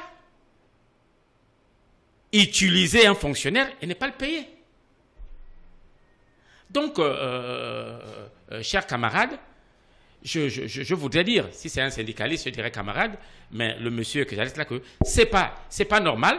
Moi, en tant que syndicaliste, c'est pourquoi je demande aux syndicats du secteur de la santé, ils dorment un peu là-bas. Hein? Ils doivent aussi se comporter un peu comme les syndicats du secteur éducation. Il ne peut pas y avoir de telles situations et sur le plan syndical, il y a un silence radio. Notre rôle en tant que syndicaliste, c'est de construire le rapport de force nécessaire pour contraindre le gouvernement à respecter les textes nationaux, à savoir le statut général des fonctionnaires, à respecter les conventions de l'OIT sur le plan international. Voilà ce que je peux dire. C'est une invite ici aux syndicalistes à jouer leur rôle. Je voudrais apporter un élément complémentaire, sinon supplémentaire, ce qui vient d'être dit par le camarade Libama, s'agissant de ceux-là qui sont encore en pré-salaire jusqu'à aujourd'hui. Il faut déjà dire que le pré-salaire... Là, il parle même de sans salaire, hein, à la santé. Il dit sans salaire. Sans salaire, hein. Alors, il faut déjà dire qu'aujourd'hui, nous avons une administration aberrative. Notre administration tend vers le bas par les hommes. Pas par nous les syndicalistes, mais par les hommes. Pourquoi je le dis? Vous n'avez jamais vu, en dehors de Christian Bitois, un syndicaliste ministre pour dire que si l'administration va vers le bas, c'est à cause des syndicalistes que nous sommes. Non. Alors, les décisions qui avaient été prises sont lesquelles? Les recrutements qui ont démarré depuis le 25 janvier 2021 à la fonction publique. Les présalariés, les sortants écoles, vous voyez, présalariés, sortants écoles, sortants école nationale et établissements agréés par l'État gabonais. C'était des priorités, les prioritaires. Ajouter à ces prioritaires, les gens qui avaient déjà été utilisés dans l'administration, mais qui faisaient du bénévolat. Comment comprendre qu'au niveau de la santé, quand on sait la pénibilité du travail qu'il y a à la santé, s'occuper de la vie humaine, ça relève de la grande compétence, que ces gens-là sont déployés dans les salles et puis qui ne soient pas payés jusqu'à aujourd'hui, qui ne soient pas fonctionnés jusqu'à aujourd'hui. C'est ce qui crée les business qui se font automatiquement dans les hôpitaux. Quelqu'un qui n'a pas un salaire. Il va vendre les médicaments. Vous voyez, il va vendre les médicaments. Il va faire l'arnaque. Vous voyez, ce sont les conditions qui sont créées par le gouvernement gabonais. Alors, vous comprenez que c'est pourquoi la matière syndicale dont je suis le président était sur le terrain et je continue à être sur le terrain pour dire oui, il y a eu des recrutements. Oui, continuons avec les recrutements parce que c'est quand même inadmissible que moi j'ai un enfant à la maison que je vois aller à l'EPCA. Moi je suis déjà à la santé. Je travaille là-bas, je suis engagé là-bas, mais je suis sans salaire. Vous voyez? Mais cet enfant-là qui vit chez moi vient de passer fonctionnaire alors que moi je suis encore dans le circuit. Dans l'administration gabonaise, il y a des gens qui ont 10 ans dans l'administration gabonaise qui n'ont pas de salaire. Oui. Mais qui ne sont même pas maîtres d'œuvre non permanents. Oui. Alors, quand on doit régulariser les situations des uns et des autres, mais ces personnes doivent être les premières personnes concernées à régulariser leur situation administrative. On voit ces gens-là au niveau de la santé. Il y a un problème dans l'administration. Il y a un problème dans l'administration. Nous tirons notre gestion des administration ressources vers le humaines. bas. La gestion des ressources humaines. Le problème, c'est pas l'argent, en fait. Non. Une fois de plus, je voudrais dire à tous les auditeurs câblés sur vos plateaux que nous n'avons pas un problème de liquidité au Gabon. La preuve, on vient de créer 3 instances au niveau de la présidence. Le Haut Commissariat Général, le Commissariat, et puis le Haut Commissariat. Mais oui, ça prouve à suffisance qu'il n'y a pas un problème d'argent. D'accord, on va prendre cette émission. Vous savez, les salaires qui sont octroyés à ces gens-là, quand on regarde un peu la conformité du décret 12, c'est les salaires qui peuvent payer les agents publics. Je crois un seul peut payer 10 agents publics. Il y a un auditeur au bout du fil. Allô? Oui, monsieur Patrick, c'est monsieur Émeric. Allô? Nous vous écoutons. Monsieur Patrick, j'aimerais d'abord dire à monsieur Pierre Minsa que le Haut Commissariat et les instances que vous citez n'ont pas été créées au dernier Conseil des ministres. Vous le savez très bien. Oui, promulgué au dernier Conseil des ministres. Non, j'ai dit ce sont les nominations pour les postes, c'est-à-dire que l'institution a été créée en Conseil des ministres, ça fait 4 ou 5 mois. Ça, vous le savez. C'est une aberration, camarade. C'est une aberration gouvernementale. Non, le débat n'est pas là-bas, juste parce qu'il y a aussi les éditeurs qui nous écoutent. Il faut qu'on fasse de la pédagogie. Parce que les Gabonais pensent peut-être que c'est lors du dernier Conseil des ministres que le Haut Commissariat a été créé. C'était créé en Conseil des ministres il y a 4 ou 5 mois. Bref. Alors, monsieur Pierre Minsa, vous savez, vous êtes quelqu'un que je suis très bien et que j'apprécie parce que vous êtes là pour la défense des intérêts des travailleurs. Mais vous savez, avec tous les problèmes qui minent la fonction publique, combien de Gabonais en activité ou qui subissent aujourd'hui les affres du gouvernement, combien sont syndiqués? Personne. Donc ça veut dire que, premièrement, il y a un problème de mentalité. Les gens le connaissent, les gens n'ont pas l'éducation syndicale. Parce que je vois le travail que vous faites. Vous ne dormez pas. Avec les menaces parfois que vous avez, incarcération, interpellation et autres, vous avez des familles. C'est un sacerdoce que vous faites. Dans un premier temps, l'argent public ou l'argent qui est lésé, premièrement, vous les appelez, personne ne cherche à être syndiqué. Premièrement. Deuxièmement, vous ne pouvez pas prétendre être franc-maçon si vous n'avez pas votre tablier, votre équerre, votre compas. Des gens, je prends le cas de Gaouma, on vous demande, on vous appelle comme bénévole, vous n'avez ni contrat écrit ou quoi que ce soit, et vous constatez qu'après 2 ans, on vous dit c'est fini, on vous a pris comme bénévole, personne n'a le bon sens de dire, voilà, quels sont les différents contrats qui existent en République gabonaise. C'est un contrat verbal, M. Patrick Chaffery. C'est élémentaire. Saisir, par exemple, saisir un avocat ou quoi que ce soit, la fonction publique, on fonctionne individuellement. Personne ne peut saisir l'inspection du travail pour dire, on ne peut pas vous faire travailler sans vous payer. Premièrement. Le problème au Gabon, c'est que l'agent public, salarié ou non salarié, personne ne maîtrise les textes. Et ces syndicalistes qui sont là, ils font les efforts pour essayer d'apprendre les textes pour défendre leurs intérêts.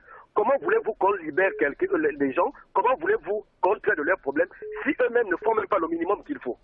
Vous ne savez pas que le droit syndical protège un agent public? Le droit syndical protège un agent public. Je ne suis pas, moi je vous ai dit, je soutiens le système, mais je dis, les agents publics abattent un travail. Je suis aussi agent public. Et demain, je peux me retrouver de l'autre côté et ces mêmes personnes vont défendre mes intérêts. Le problème d'abord, c'est que l'agent public ne tient pas d'abord compte de ça, c'est-à-dire, il ne veut rien faire, même lorsque les syndicalistes arrivent vers eux. Dites-nous, vous avez été recruté dans quelles conditions? Ils refusent même de donner les informations à ces gens-là. Comment voulez-vous, M. Patrick Chaffery, que des gens traitent de leurs problèmes? Le problème de Gaouma est simple.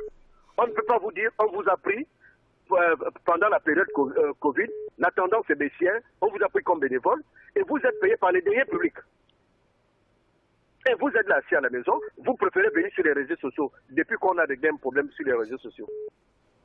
Il faut quand même prendre la peine de lire si vous êtes fonctionnaire. Vous avez le statut général des fonctions publiques, vous avez le code du travail, et regardez les différents types de contrats qui ont. Est-ce que le bénévolat existe? On a bien compris, monsieur Émeric.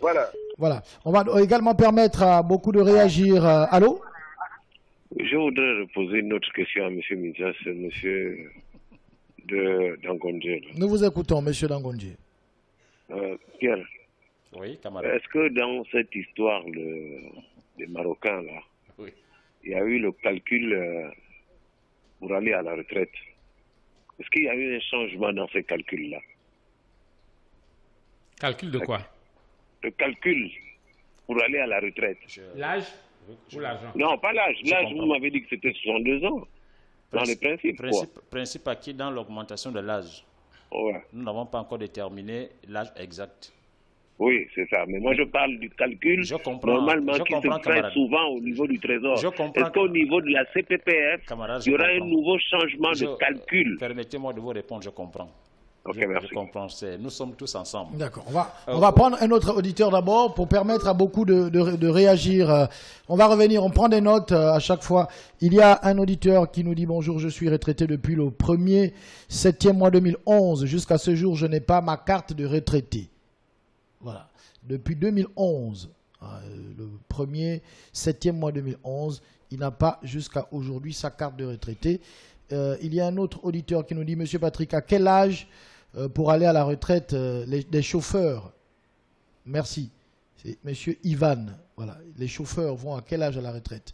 Un autre nous dit, bonjour Monsieur Patrick et bonjour à Monsieur Libama et Monsieur Mintsa. J'ai un problème. Comment comprendre que j'ai travaillé 10 ans dans une entreprise privée qui n'a jamais cotisé pour moi et pourtant il me retirait chaque mois? Je suis parti à la CNSS pas de suite. Comment faire étant donné j'ai plus d'emploi? On peut commencer à répondre déjà à cette question. Mais ce que venait de dire le monsieur qui venait d'inter... Emery, hein, je crois. L'homme Langongé. L'homme de la Gongé. Bien Emery. Bon, non, il parlait de calcul. La non-maîtrise des textes. Ouais, c'est Monsieur Emery. Mais figurez-vous qu'on vous retire l'argent pendant 10 ans, pendant 15 ans. C'est quand vous allez à la retraite que vous vous rendez compte qu'on ne versait pas l'argent. C'est quand même curieux. Est-ce qu'il y a la possibilité de vérifier ça pendant... Mais oui, mais chaque année. Chaque année, vous faites un tour. Vous avez un compte, vous avez un numéro. Alors, nous avons un auditeur qui nous avait dit ici qu'il est allé, il voulait vérifier à la CNSS, on lui a dit il faut l'accord de votre employeur. Non, c'est faux. Il nous a appelé ici. Non, je ne fais que vous relayez l'information. Il n'a pas frappé à la bonne porte. En général, vous avez un numéro matricule à la CNSS et puis quand vous arrivez là-bas, on peut vous présenter votre situation. On la tire, on vous donne. Oui. Donc il faut vérifier régulièrement. Voilà. Et donc, si vous vous rendez compte que on vous tire l'argent et on ne le verse pas, mais si vous êtes des travailleurs, vous devez vous organiser en syndicat. On dit bien l'union fait la force. Pourquoi on crée les syndicats? Parce qu'on sait que l'employeur a toujours cette tendance à vouloir beaucoup utiliser le travailleur pour mal le payer. Donc c'est un outil de justice, c'est un outil de respect. Donc quand vous travaillez quelque part, ayez avec vous un outil de justice sociale, un outil de respect, qu'on appelle le syndicat. Parce que, unis, nous sommes forts. Et notre force, c'est notre nombre. Quand vous êtes des salariés en grand nombre, quand vous vous exprimez, vous avez de fortes chances d'être entendus par l'employeur. Là où il y a ce type d'injustice, remarquez très bien, c'est là où aussi, souvent, il y a l'absence des syndicats ou des syndicats très faibles. Comme à la santé. Les syndicats de la santé, vous savez que dans le développement, il y a deux mamelles. Hein. Il y a l'éducation nationale, il y a la santé. Vous allez voir qu'au niveau de l'enseignement supérieur, de l'éducation nationale, il y a quand même une activité syndicale assez intense et plus ou moins organisée. Comme affaires sociales. Hein? Comme aux affaires sociales aussi, merci, camarade Mitia, grâce à vous. D'ailleurs, je tiens à féliciter tout ce que vous faites de ce côté-là.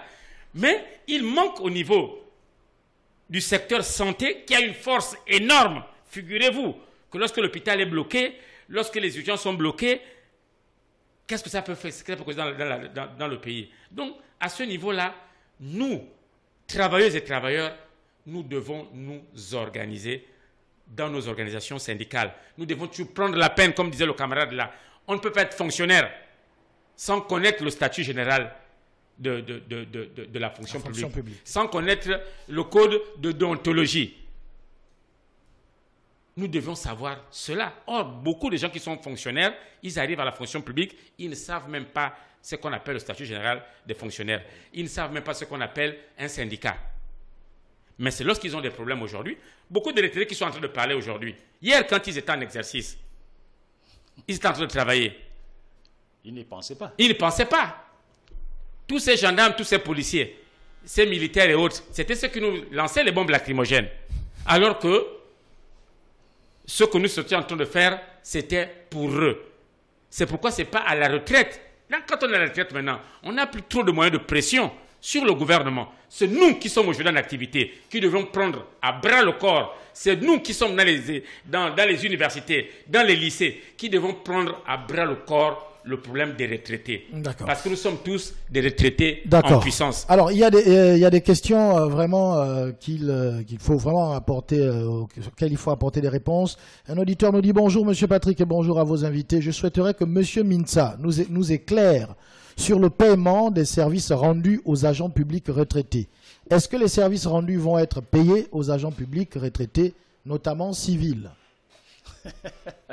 Merci. Il y a d'abord... oui, il y a la question du calcul pour aller à la retraite. Il parlait au niveau du trésor. De notre camarade Homme d'Angongé. Il faut déjà dire que arrimage, c'est un processus irréversible. Et quand il y aura arrimage, les bénéficiaires de l'arrimage auront une augmentation de l'ordre, compris entre 30 et 40% de ce qui est gagné actuellement.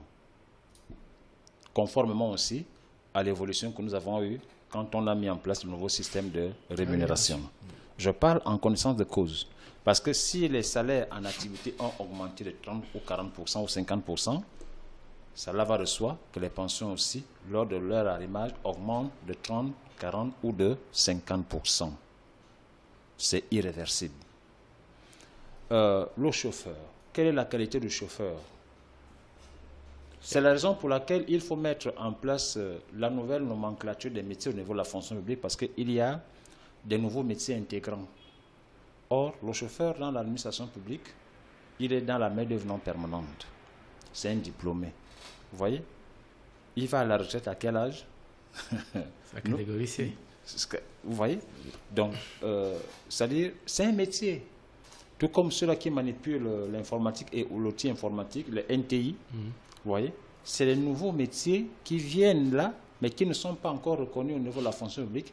Il faut une nouvelle nomenclature des métiers au niveau de la fonction publique pour intégrer les nouveaux métiers là. Alors, à partir de cet instant-là, à quel âge ira à la retraite le chauffeur? C'est pourquoi nous disons, dans les réformes qui sont faites à travers le cabinet Finactu, études actuarielles, cabinet qui a fait ses preuves en Côte d'Ivoire. À titre de rappel, la Côte d'Ivoire en 2014, la Caisse de la Côte d'Ivoire était déficitaire de 43 milliards. La Caisse de la Côte d'Ivoire en 2014, déficitaire de 43 milliards. La Côte d'Ivoire avait 7 ou 8 ans pour retrouver l'équilibre. Mais en 2 ans, la Caisse de la Côte d'Ivoire a engendré aujourd'hui plus de 1000 milliards de réserves. Donc, nous ne remettons pas en cause la qualité du cabinet Finactu, même si ce cabinet vient du Maroc, on n'a rien contre le Maroc. Nous, ce sont nos autorités qui ne jouent pas franc jeu avec nous. Si la Côte d'Ivoire a pu réussir, ça veut dire que nous, au Gabon aussi, on peut espérer une réussite parfaite. Parce que autant il y a les intelligences en Côte d'Ivoire, autant au Gabon, nous avons les intelligences. Ce qui diffère, c'est peut-être la mentalité. Alors, sur les services rendus, non, sur ce salarié-là qui a travaillé au niveau de la CNSS, 10 ans, et puis quand il arrive, je vous assure qu'au niveau de la CNSS, ça rejoint un peu ce que venait de dire le camarade Émeric, qui disait la non-maîtrise, sinon la méconnaissance des textes. Chaque salarié est en droit d'aller vérifier sa situation de cotisation au niveau de la CNSS chaque fin du mois. Chaque fin du mois. Alors, c'est pourquoi je disais à l'entame que quand on est en activité, on ne parle pas retraite.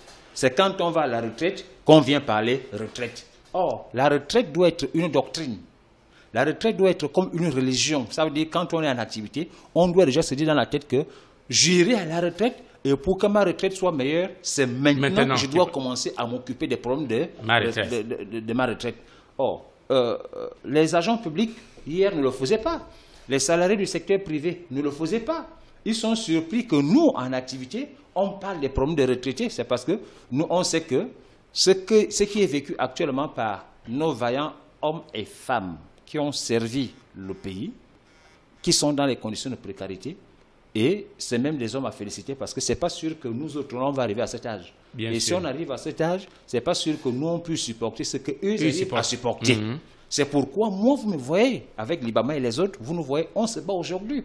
Donc, il a manqué un peu de vigilance à ce salarié du secteur privé, parce que chaque salarié a le droit d'aller vérifier le versement de ses cotisations au niveau de la CNSS. Nous dire qu'il est allé et puis on a refusé de lui présenter, on appelle ça son relevé, vous voyez, son relevé, ça veut dire qu'il a coin à la mauvaise porte. Alors, comment faire pour être retraitable à pension dans le secteur public ou dans le secteur privé? Avant, je voudrais dire, la réforme du Code du travail, il fallait cotiser pendant 20 ans au secteur privé pour être cotisable. Et quand on parle de cotisation, on voit des cotisations continues. Même si on n'a pas travaillé dans la même entreprise, le fait déjà de cumuler les cotisations dans toutes les entreprises où tu as exercé, si ça arrive à 20 ans, tu deviens un retraitable à pension. Alors, on va clarifier. Vous avez travaillé dans l'entreprise X, ensuite Y, ensuite Z. Oui. Vous pouvez cumuler. Voilà, vous cumulez tout ça. Puisqu'il faut vérifier, il faut vérifier que partout dans les entreprises où vous avez travaillé, cette entreprise, a versé vos cotisations au niveau de la CNSS, vous voyez, régulièrement. À partir de cet instant, si vous avez déjà atteint 20 ans de cotisation continue, vous voyez, vous êtes un retraité à pension. Dans le secteur public, bon, nous sommes dans une fonction publique de carrière, et je regrette.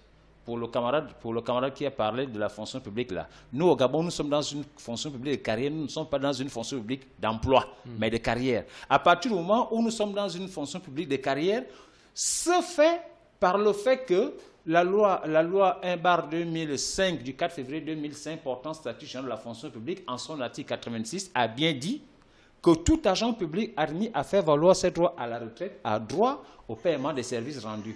Que vous soyez civil, ou militaire, vous voyez, c'est institué dans la loi 1/2005 du 4 février 2005 portant statut général de la fonction publique. Donc, c'est pour répondre à la question de notre auditeur qui vient de poser la question. Alors là, on a un auditeur qui nous envoie le message, il dit à la CNSS, il nous envoie balader pour nous faire ressortir notre carrière qui est la preuve que les entreprises ne cotisent pas. Comment faire? Mais vous voyez, c'est ça le problème. C'est ça le problème. En principe, il faut renforcer les prérogatives de la CNSS. Il faut renforcer les prérogatives de la CNSS. Alors, il y a les employeurs qui n'aiment pas déclarer même leurs salariés. Donc, l'inspection du travail a ses raisons d'être. Mais le mal aujourd'hui, c'est parce que comment voulez-vous qu'un inspecteur du travail aille faire une enquête dans une entreprise? Il n'a même pas un véhicule pour se rendre en brousse. Mais c'est le travail des inspecteurs du travail. L'inspecteur du travail n'est pas le chef d'un agent public que je suis. N'est pas le chef du camarade Libama. Non. L'inspecteur du travail, son domaine de compétence, c'est le privé. Ça veut dire qu'il doit veiller à la régulation des relations de travail entre employeurs et employés. Et quand on parle de régulation du travail entre employeurs et employés, effectivement, les cotisations qui sont prélevées par l'employeur qui doivent être reversées à la CNSS, qui doit s'en occuper? Mais il y a l'inspecteur du travail qui doit veiller à ce que parce que les inspecteurs du travail... Lui-même, il est précarisé. Oui, les inspecteurs du travail sont les chefs, sont les employeurs. Il faut le comprendre. Les inspecteurs du travail sont les chefs de tous les employeurs dans le secteur privé. Alors, à cet instant-là, l'agent n'a pas autre choix que de vérifier lui-même au niveau de la CNSS. Il faut qu'il cogne à la bonne à la CNSS, on ne peut pas lui refuser le droit. On a plusieurs messages qui vont dans ce sens. Bonjour Patrick. J'avais dit que je m'étais rendu à la CNSS vérifier si mon employeur versait mes cotisations. À réception, ceux qui nous renseignent m'avaient fait entendre à la réception, ce qui nous renseigne m'avait fait entendre qu'il faut passer d'abord récupérer un document chez le DG, et pourtant je suis détenteur d'une carte électronique CNSS. Non, vous savez, à la réception, c'est les réceptionnistes. Vous voyez, il y a un problème de formation chez nous. Le réceptionniste doit orienter. Quand un usager arrive, on oriente pour compétences. Mais c'est du devoir. C'est du devoir de l'agent de vérifier son historique de versement de ses cotisations prélevées par un employeur. C'est son droit. C'est comme un compte à banque. On ne négocie pas ça. On ne négocie pas. Alors, si tant est qu'il n'a pas pu avoir accès à ces données-là, mais il y a les syndicats de la CNSS qui sont là. Il y a les syndicats des entreprises qui sont là. Vous voyez? C'est pourquoi il est important que les travailleurs soient mobilisés autour des syndicats. Là, c'est la méconnaissance des textes. Moi, attendez, vous me voyez, moi, Pierre Minza, s'il vous plaît. Moi, Pierre Minza. Depuis qu'on en parle, là, il y a beaucoup de messages qui viennent. Je confirme que la CNSS m'avait fait tourner en bourrique pour vérifier mes cotisations. C'est normal. La CNSS est complice avec les employeurs. C'est un auditeur qui nous envoie ce message. C'est normal. Vous voyez, moi, j'estime qu'il faut renforcer les prérogatives de la CNSS parce que la CNSS n'a pas les moyens de contrôle au niveau des employeurs. S'il y a les moyens de contrôle, la CNSS n'a pas les moyens de sanction. Ou de contrainte. Mais les seules autorités qui ont les moyens de contrainte, c'est l'inspection générale du travail. Donc, l'inspecteur général du travail, étant entendu que lui-même, pendant qu'il est en activité, il est dans la précarité totale, quand il va vers un employeur, il va sous le soleil, il transpire. Quand il arrive chez un employeur bien assis, il fait quoi? Il donne un coca. Vous pensez que cet inspecteur du travail aura encore la possibilité de s'adresser à l'employeur pour sauver le salarié? Non, parce qu'il est déjà précarisé. Ailleurs, les inspecteurs du travail ont des prérogatives normales et ils ont des commodités pour mener à bien leur travail. Bonjour Monsieur Patrick, la nomination de Monsieur Jean Yérenon au poste de haut commissaire est juste un écran, vu que le gouvernement le doit, je pense que lui doit de l'argent. Les indemnités de l'ancien Premier ministre, tout ça là. C'est le point de vue de l'auditeur. Bonjour Monsieur Patrick et à l'ensemble des auditeurs. Bonjour Monsieur Patrick, s'il vous plaît, essayez d'inviter le directeur général de l'ANBG qu'on nous explique pourquoi ils ont du mal à virer nos bourses. On va prendre rapidement cet appel. Allô? Oui, Monsieur Patrick, c'est Monsieur Émeric qui revient. Monsieur Émeric est de retour. Camarade Émeric. Oui, je voulais d'abord clarifier quelque chose. On a posé la question de savoir à quel âge les chauffeurs prennent la retraite. Les chauffeurs qui sont payés par crédit délégué, déjà leurs anciens recruteurs, c'est-à-dire les services qui les ont recrutés, en fait, ils détiennent leurs anciens documents où la retraite était encore à 55 ans. Lorsqu'on a instauré la retraite à 60 ans, ces documents, les lettres d'engagement devaient être réactualisés. Ça n'a pas été La fait. preuve, c'est que, oui, moi, j'ai été chef de service aux ressources humaines dans une administration. Avant d'occuper les fonctions que j'occupe, j'ai régularisé dans cette administration. Je suis allé où l'agent est allé en retraite à 55 ans et je suis allé avec le document qui, effectivement, institue à nouveau la retraite à 60 ans. On a prorogé de 5 ans. Donc, c'est faisable. C'est pourquoi je vous ai dit que c'est la méconnaissance des textes qui fait en sorte que certaines personnes se rendent compte, soit lorsqu'ils sont en retraite, c'est là où ils se rendent compte qu'effectivement, j'ai des droits et des devoirs, etc. Et j'aimerais dire aussi à mes frères qui sont là que vous avez dit que certains syndicalistes sont un peu mous, comme ceux de la santé et bien d'autres que vous avez cités, qui ne sont pas comme ceux de l'éducation nationale. Vous savez, Monsieur Libama, ou peut-être vos confrères qui sont à l'éducation nationale, vous voyez, si aujourd'hui on essaie un peu de raisonner en termes de rendement, à chaque rentrée scolaire, il y a les grèves à l'éducation nationale pour les mêmes problèmes. Finalement, en quoi est-ce que le syndicat de l'éducation nationale est efficace? Sinon, si ce n'est aller aux négociations, peut-être on sait les promesses qu'on fait aux autres, on reporte, c'est-à-dire qu'on ne fait que déplacer le point. Chaque année, à chaque rentrée scolaire, il y a grève à l'éducation nationale. Est-ce que la grève est un facteur de performance d'un syndicat? Non. Donc, vous voyez, ce n'est pas bien. Nous sommes écoutés par les autres, c'est tout comme M. Pierre Minta, qui effectivement, il est dans tous les fonds. Il cherche à être là, il n'est pas forcément là. Par rapport à ce que les gens disent, il prend de l'argent, non. Parce qu'un syndicaliste aussi, ça c'est un leader d'opinion. Il doit être partout pour essayer de comprendre. Il faut qu'il soit à toutes les concertations, effectivement, pour porter sa voix. Donc, si ceux de la santé ne parlent pas, ils ne parlent pas, soit ils ne parlent pas parce qu'ils ne sont pas efficaces ou quoi que ce soit, c'est d'abord un secteur sensible. Vous savez, le jour où les syndicats du ministère de la Santé se lèvent, c'est contre eux, c'est tout.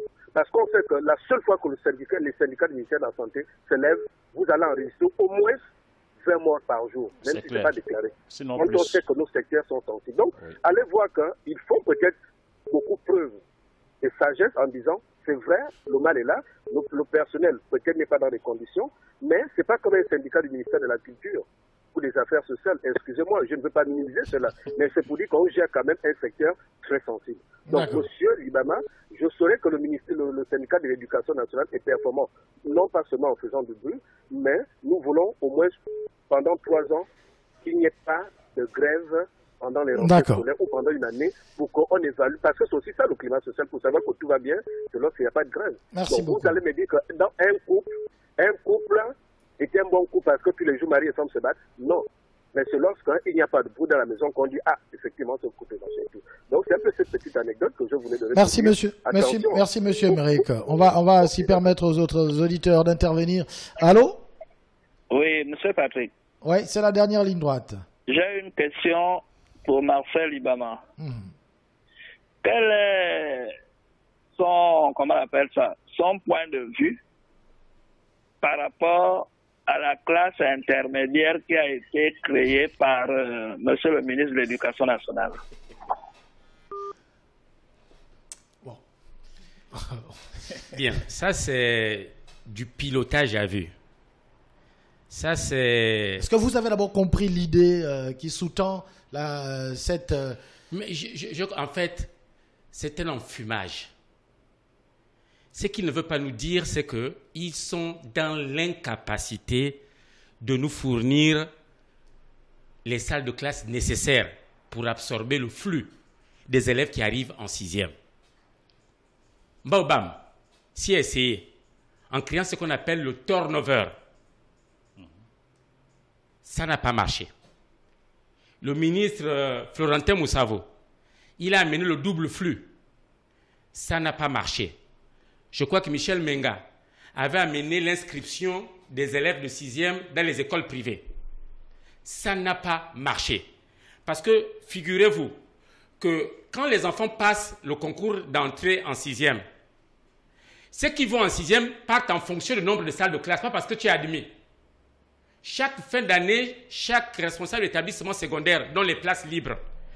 Si il y a 19 000 places libres en 6e, et qu'il y ait 25 000 admis au concours, il y aura certains qui n'iront pas en 6e. Pas parce qu'ils ont échoué, parce qu'il n'y a pas de place. Je ne sais pas si vous comprenez bien.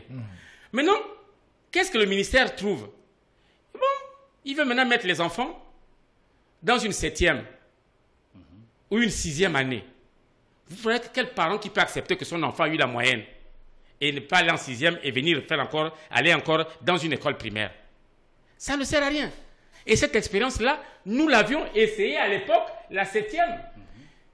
Les bons élèves du CM2 qui n'arrivaient pas à aller en 6e, on les mettait dans cette classe-là. On est revenu là-dessus. C'était pas bien. Donc cette idée-là, elle ne pourra pas prospérer. Je dis bien, elle ne pourra pas prospérer. Parce que nous allons mettre en place un plaidoyer. Nous allons mettre en place un lobbying pour briser cette décision. Elle rentre dans le même cadre qu'une autre décision, celle de recruter 700 enseignants vacataires, c'est-à-dire que des enseignants sans formation. Tout métier mérite la formation. Pour enseigner, il faut avoir des compétences. Mais les compétences, nous avons les compétences où c'est? C'est grâce à la formation. Et ce sont ces compétences-là qui améliorent dans l'urgence, on trouve la les qualité. enseignants où, M. Libama? Mais on n'a pas urgence d'enseignants. Pourquoi ils ont fermé les écoles de formation des enseignants? C'est parce qu'on en avait trop. Sinon, pourquoi fermer aujourd'hui, depuis 3 ans, depuis 4 ans? Vous fermez l'école normale supérieure. Vous fermez l'école normale des instituteurs de Libreville. Vous fermez l'école normale des instituteurs de Franceville. Ce que vous en avez déjà plein. Vous avez beaucoup d'enseignants. Et vous vous réveillez un matin. Le président Kedi Ali Bongo, il dit: je vais faire du Gabon à l'horizon 2025 un pays émergent. Dites-moi un pays émergent qui est émergé avec les enseignants auxiliaires. Le Premier ministre, à l'époque, avait amené les gens à Singapour. À Singapour, même pour être ménagère, il faut avoir un certificat. Pour être chauffeur, il faut avoir un certificat. On ne peut pas être employé si on n'a pas un certificat qui atteste que vous avez subi une formation. Et aujourd'hui, les enjeux de l'éducation, l'évolution du monde. L'évolution du monde ne peut pas accepter qu'on soit auxiliaire. Au primaire, quand vous enseignez sans diplôme, on vous appelle dans les villages là-bas les moniteurs auxiliaires. On ne vous appelle pas enseignant. Donc, avec le niveau de compétences, avec le niveau de connaissances aujourd'hui, on n'a pas besoin des auxiliaires, on a besoin des ingénieurs pour enseigner nos enfants. Donc, pour nous, cette classe de 7e est une fuite en avant. Cette classe de 6e année est une fuite en avant. Et nous ne devons pas accepter cela. Le gouvernement n'a qu'à se débrouiller, à caser tous les élèves qui seront admis en classe de 6e. Parce que le concours de même en 6e dans les textes, il a été supprimé. L'enfant, pour aller en classe supérieure, on n'a pas besoin de passer un examen, on n'a pas besoin de passer un concours. Vos moyens de classe sont suffisants. Les moyens de classe sont suffisants pour amener les enfants en classe supérieure. Donc pour nous, c'est une gestion qu'il faut mettre notre système éducatif. Il nous reste 3 petites minutes. Oui, peut-être il voulait réagir, Monsieur Minsa, sur la même question. Que le camarade Libama, quand il parle d'éducation, il sait de quoi il parle. Parce qu'autrefois, il y a le grand frère Mondonga qui avait aussi amené un projet pareil avec la mise en place du probatoire. Ça n'a pas prospéré. Bien sûr. Ça, ce sont ce que j'appelle ceux-là qui sont dans l'incapacité de résoudre le problème. La décision qui m'intéresse le plus, c'est la décision qui a été prise par l'actuel ministre de l'Éducation nationale, sans concertation avec la fonction publique, sur le recrutement 700 des vacataires à hauteur de 704. Il faut qu'on comprenne. Il y a aujourd'hui à l'Éducation nationale ceux-là qui tiennent la craie, qui ne sont pas fonctionnaires. Promotion 2000. Vous voyez, qui sont affectés. On n'arrive pas déjà à régulariser leur situation. 2. Un enseignant, qu'est-ce qu'on appelle vacataire? Quand on regarde, vous voyez, je me dis que les gens à qui le chef de l'État a fait confiance, en principe, lui-même, il est en train de préparer son opposition. Parce qu'un homme réfléchi ne peut pas proposer un tel projet au chef de l'État. L'éducation nationale, quand on parle de vacataire veut dire j'ai d'abord moi-même un emploi permanent quelque part et je m'en vais dispenser un cours qui me sera payé à mes heures creuses. Vous voyez, l'enseignement supérieur emploie beaucoup plus des vacataires parce qu'ils ont aussi déjà leurs emplois permanents quelque part. Les établissements privés peuvent parler des vacataires parce que c'est un enseignant qui est au lycée technique à 16 heures creuses qui peut aller dispenser un cours et on dit bon, par heure tu es payé à 5 000 francs. Or, éducation nationale, on te donne un emploi de temps permanent. Ça veut dire tu as cours de lundi au vendredi, sinon au samedi, n'est-ce pas? Alors, est-ce qu'on doit appeler cela enseignant vacataire? Ça n'existe pas dans le statut général de la fonction publique. Alors, plutôt que, vous voyez, quand on parle un peu de ce recrutement de 704, ça veut dire qu'on veut de plus en plus mettre les non-gabonais dans l'enseignement.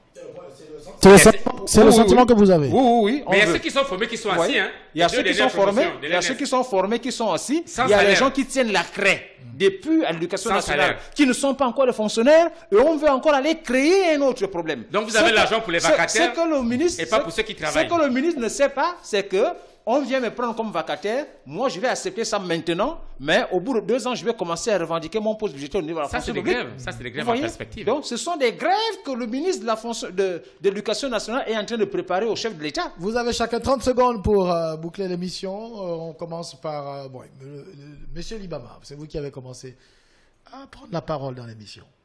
Bien. Je veux d'abord remercier cette chaîne-là de nous avoir permis d'échanger. Dans un pays, il faut que les gens se parlent, il faut que les gens débattent.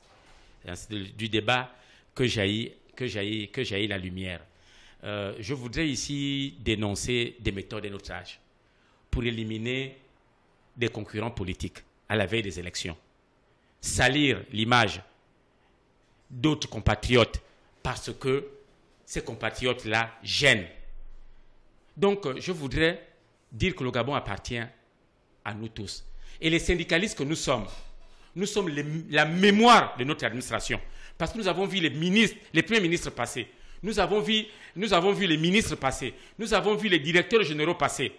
Donc, quand un ministre arrive dans un département ministériel, qu'il prenne la peine d'écouter ceux qui détiennent la mémoire de ce département ministériel. D'accord. Merci beaucoup. On va terminer avec M. Pierre Mintza.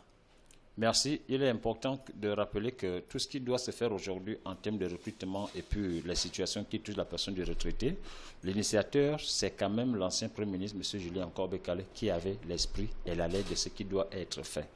Alors, je voudrais terminer avec un message fort au gouvernement. Moi, Pierre Mintza, je suis retraité en puissance. Au Cameroun, il y a un petit cimetière. À l'entrée, il est écrit sur une petite pancarte: hier, j'étais comme toi, demain, tu seras comme moi. Alors, les retraités ont trop souffert. Les jeunes ont trop souffert. Et je dis au gouvernement, je suis en train de cogner à la porte du gouvernement en disant: Coco, Pierre Mintza, ces retraités arrivent. Retraités, préparez-vous, parce que pour obtenir gain de cause, nous n'avons pas autre moyen que d'aller vers la lutte. La lutte, c'est notre pain au quotidien. Ne vous fatiguez pas. Bientôt, vous allez être appelés pour qu'on aille siéger soit la primature, soit le ministère du Budget.